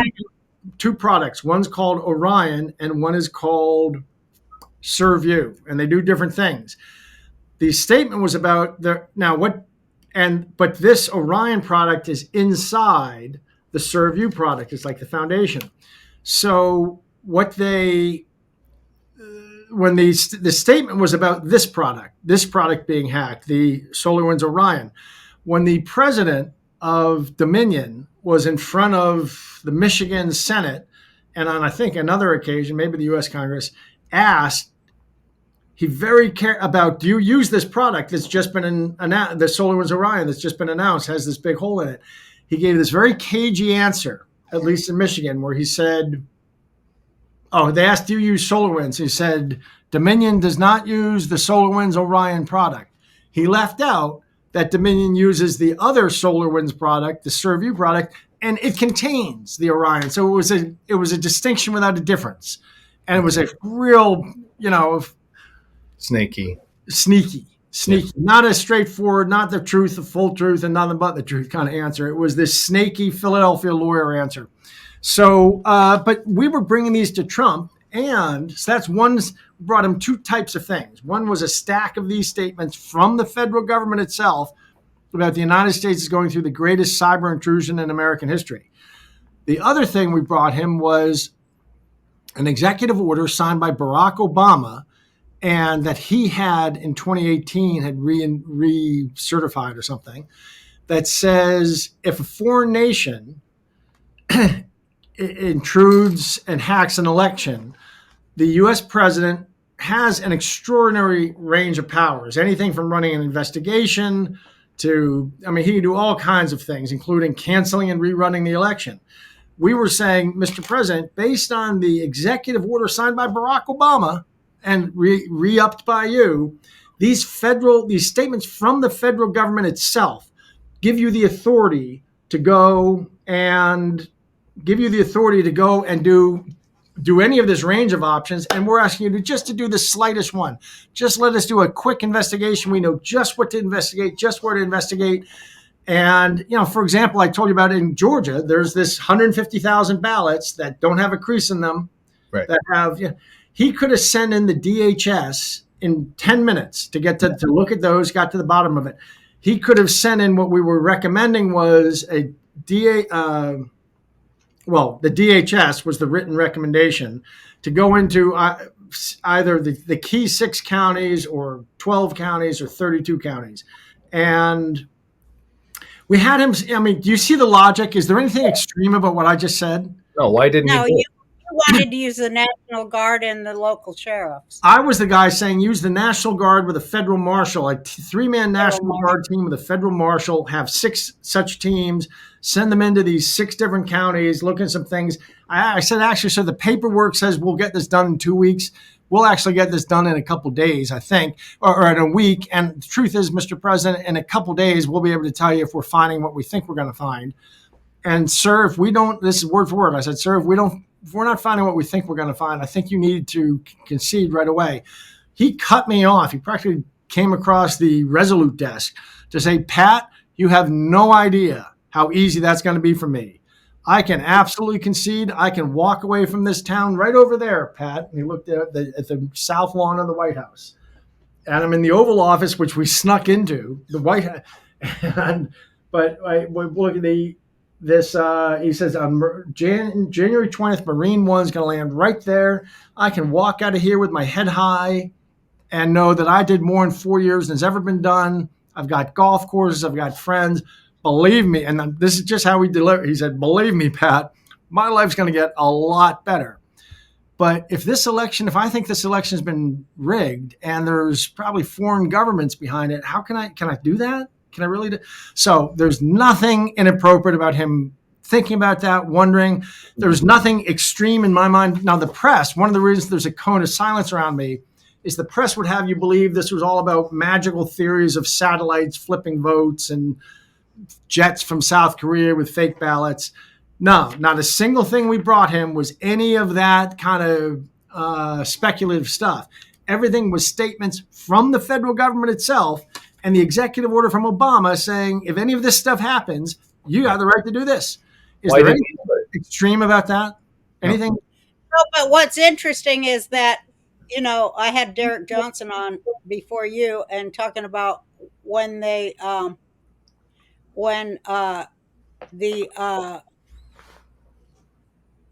anyway, I'm going to save that. But just that Obama had made that, directive, I guess when they had in their mind when Hillary was going to go in, I don't know, that was going to be the way the Democrat Party was going to stay in power forever, right? Yeah, this is all about them taking power like Hugo Chavez in a way they can never be dislodged. When you have a corrupt dictatorship take over that can control the voting, there's no way to ever vote yourself out. And that's what this has all been about, is the end of the republic. Our republic is hanging from a thread right now. Wait, Patrick, what happened when you said this to Trump? What did he do next? He didn't do it. He said that to Patrick. That was the last thing he said to Patrick. I wish I could walk away, but if it's been stolen, how can I do that? Why didn't he do the investigations that you suggested? We did this one around and around for 4 hours, both in the Oval Office and then up in the residence. There's something called the Yellow Oval, which is like a living room with a lot of yellow in it. Yeah, that's where he famously he brought out some meatballs from his Swedish grandmother's recipe, and he and I sat, and I guess the lawyers, the stiffs with us, thought this was real obnoxious because they said all this stuff in the New York Times of Byrne sat there eating the meatballs. Well, how often does the president bring you a platter of meatballs from his grandmother's recipe? So of course I sat there enjoying the meatballs with him. It went around and around. We had him convinced. We thought we had him sold. And we left. General Flynn and I and Sidney left at about 12:20 in the morning. Yeah. And it turned out, I only knew this a year, 15 months later, when I saw Rudy Giuliani, and we had a pleasant couple hours together. And I said, he said to me, volunteered to me, he said, Pat, what happened was I had him turned around within 2 minutes of you leaving the room. As soon as you walked out, within 2 minutes, I told him, Mr. President, if you go forward with Byrne's plan, we're all going to end up in prison. So that was horrible advice from a drunk, incidentally. And there's no reason at all Donald Trump could not have said, okay, quick investigation. Let's send in a little team of DHS folks. How about we just go look at those 150,000 ballots in Fulton County that don't have a crease in? He could have done that in 10 minutes. Yeah. And we've been through this. But Rudy Giuliani talked him out of it in 2 minutes.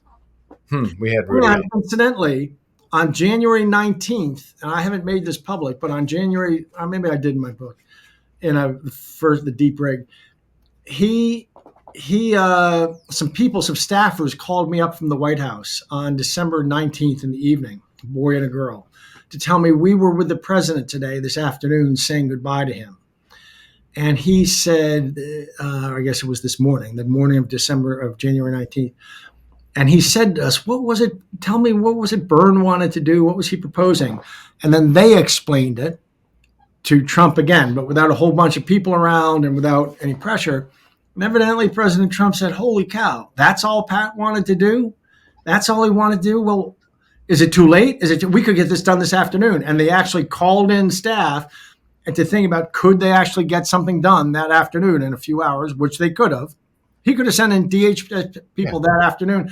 But again, his staff, his chief of staff, his lawyers, everyone got around him and said, no, Mr. President, this is all going to be, no, you can just go quietly. And so the next day he went to his helicopter and left. He could have gotten that done that afternoon. He had horrible advisors around him. And half of them I know. Have you ever had Garrett Ziegler on your show? Mm-mm. He'd be we've heard to have him. He was a mid-level staffer. And he told me from the beginning, when I met him around November 20th. He said, Patrick, you can't believe what's happening here.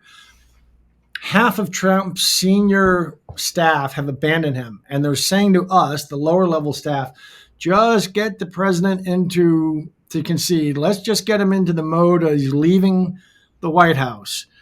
And, don't say anything to encourage him otherwise. It turned out they were all being offered jobs. And they were being told, look, if you get the president out of here smoothly, there's a nice $1 million a year job for you up the street at some K Street lobbying firm. But if you don't, and I literally had one of these people explain this to me, he said, Pat, my wife is on the verge of leaving me. My children go to St. Albans, and we've been told that if Trump doesn't leave smoothly, St. Albans is a very swanky private school in D.C. He said, if my children, if I do anything to help Trump stay, my children are not going to come back to St. Albans next year. They're going to be disinvited. I think the guy told me he went to Princeton or Yale, and he was like a fourth generation to go to Yale. And he said, I've been told that my children will not be admitted to Yale. I'll be ejected from my country club. I will not be employable anywhere else. My wife's going to leave me. All that kind of pressure was put on all these senior people in the administration, and they all threw in the towel on November 4th. Yeah. They were terrible. The country was the country was hanging from a thread, and they did not do their constitutional duty and do the right thing. They would not investigate. They could have gotten to the bottom of this in a day or two. That's what I kept waiting to have. I thought it Well, was I think that Trump's really smart, and I think he did know that. I think he knew from a lot of different ways that they had done that, and I don't think he went quietly. I think he knows a lot more than the rest of us, and I think that it's just starting to come out now. So we'll see what happens, right, between now and whenever we're going to have an election, if we do. I do think Trump's real smart. I think that he's beaten up so much psychologically, I think he couldn't take it anymore. And he felt defeated. There's nothing worse. He had his own people, his own senior people betraying him and not carrying out his orders. When we were with him, General Flynn and I were with him, he spent 20% of the time talking right in front of the people saying, can you believe what I have to deal with, Pat? All my life, I've had the best lawyers. Look at these people. They're the worst I've ever, they're terrible. They won't even do what I tell them to do. They just were completely. Well, one thing he did do, though, is he locked up Cheyenne Mountain. So that's good. Tell me about this theory. I know that Hugh and Juan, people have this theory that he's done something. I don't know what it is. Yeah. We had Derek Johnson on last week, and he was talking about the presidential emergency, whatever they're called, action, whatever, PEDS, and talking about the laws and order of the laws of war and the military understanding what's really happening in our country through the Obama years. I'm going to send it to you because they have this ladder of stuff that goes on until it's at alarming, and then the military takes over. So Derek says we are in. I don't believe any of that. A lot of people say, you don't think that we're in continuation of government? You don't think we're in a kind of a I don't think that Donald Trump is really in charge. If the theory is that he's secretly still the president, no, he's not in charge. No, the military is in charge, and he's the face of the operation. You'll have to watch the episode. We did it with there, John. It's because it was like a 2-part episode, but it's very thought-provoking. It's very interesting that he basically turned everything over to the military because he knew that's what had to be done. Our country had been attacked. It had been a cyber attack, and with enemies here at home. So that goes to the military. The government is completely owned. And everything you just said on here today, there's no way to get justice through the justice system. Yeah. So you have to go to the military. So that's what they say he did. From the general class in the military, about 50% are corrupted. 50% are still patriots. But below the level of the generals, colonels and down, there's a lot. It is mostly patriots. It's mostly patriots who are horrified by what's going on. I have a quick question for you, Patrick.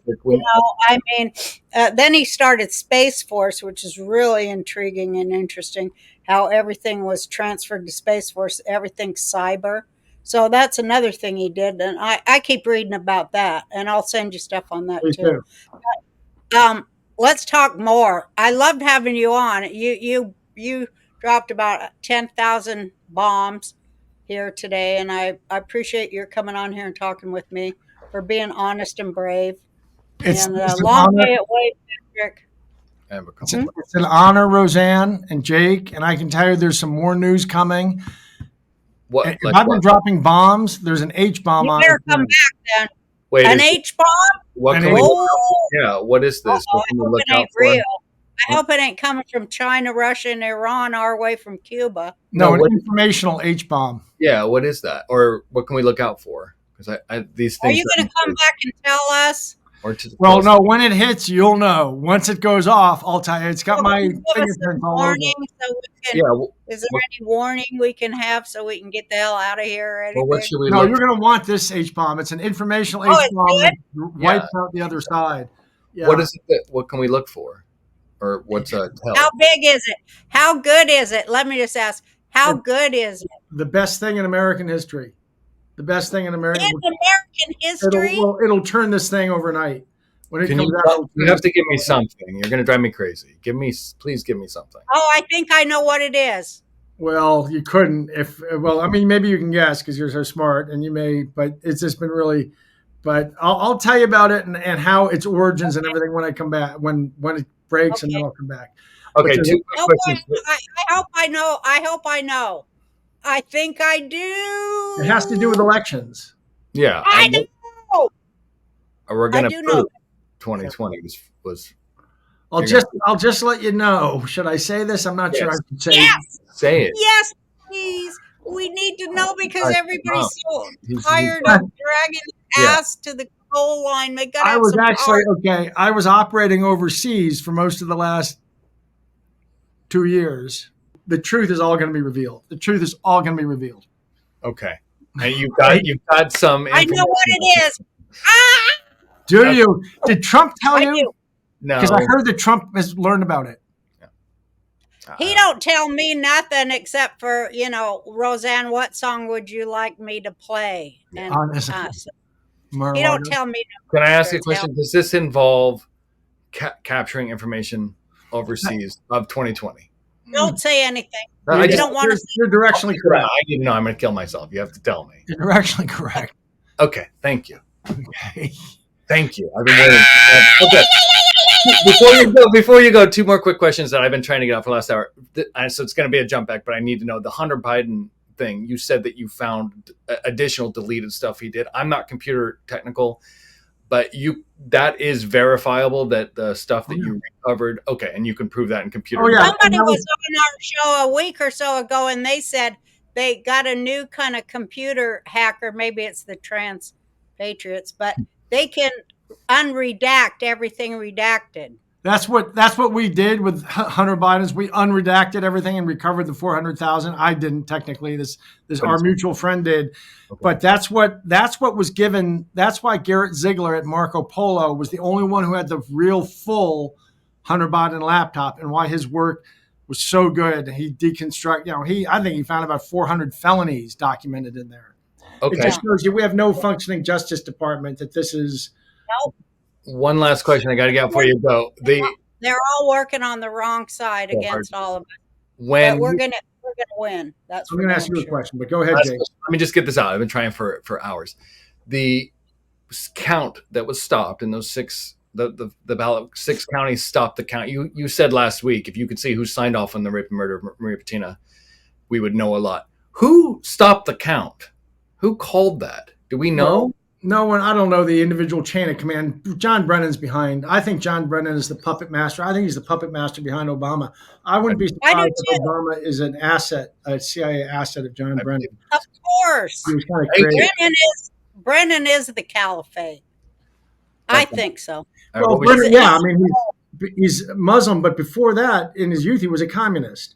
he has no love for the United States. Some program where somebody wants to destroy the United States, sign me up. That's what that's what his mentality is. So John Brennan is, and that's exactly what's taking place in our country, is the marriage of those two elements. that's what they think. But what's actually going to happen is it's going to be taken over it's going to be occupied by China and turned into a farm. Everyone gets slaughtered other than 30 million whites who get used as slaves for 10 years. And if that sounds crazy, just read the Chinese national security literature. I'll send you the link to the secret speech of their Minister of Defense, Che Haotian, where this was all laid out 20 years ago, that they're going to destabilize us with a biological weapon, and then they're going to, we collapse. Then for 3 years, the cartels are given 3 years to rape, pillage, loot, and burn. Then when we're nothing but a carcass, they withdraw, and China, it becomes new China, and it solves the problem that China has been facing for 2,500 years, which is a lack of arable land. That's the plan. And it's right there in the Chinese national security literature. So that's in the Chinese national Arable land and to grow food. Yeah, they only have 7% of the land is arable. And now it's so polluted with toxic chemicals. This solves their problem. This was all laid out 21 years ago in a secret speech of that. I'll send you the link and you can share this with your viewers. This is the highest level leak in Chinese history, was this leak. So the people, the lefties, are part of this, and the Silicon Valley thing people need to understand is fascism is a phenomenon of the left. Mussolini, he was a socialist. He was the editor of the socialist paper of Magazine of Italy. And then he evolves into fascism. He never switched sides. It's just there's international socialism and there's national socialism. I have some professor friends who bristle when I remind them that National Socialism is a type of socialism. Hitler and Mussolini, remember Mussolini was thrown out of power at one point, and he came back in, and he and Hitler created a new state in the northern half of Italy. The name of that state was the Italian Socialist Republic. Right. They saw themselves as a type of socialist.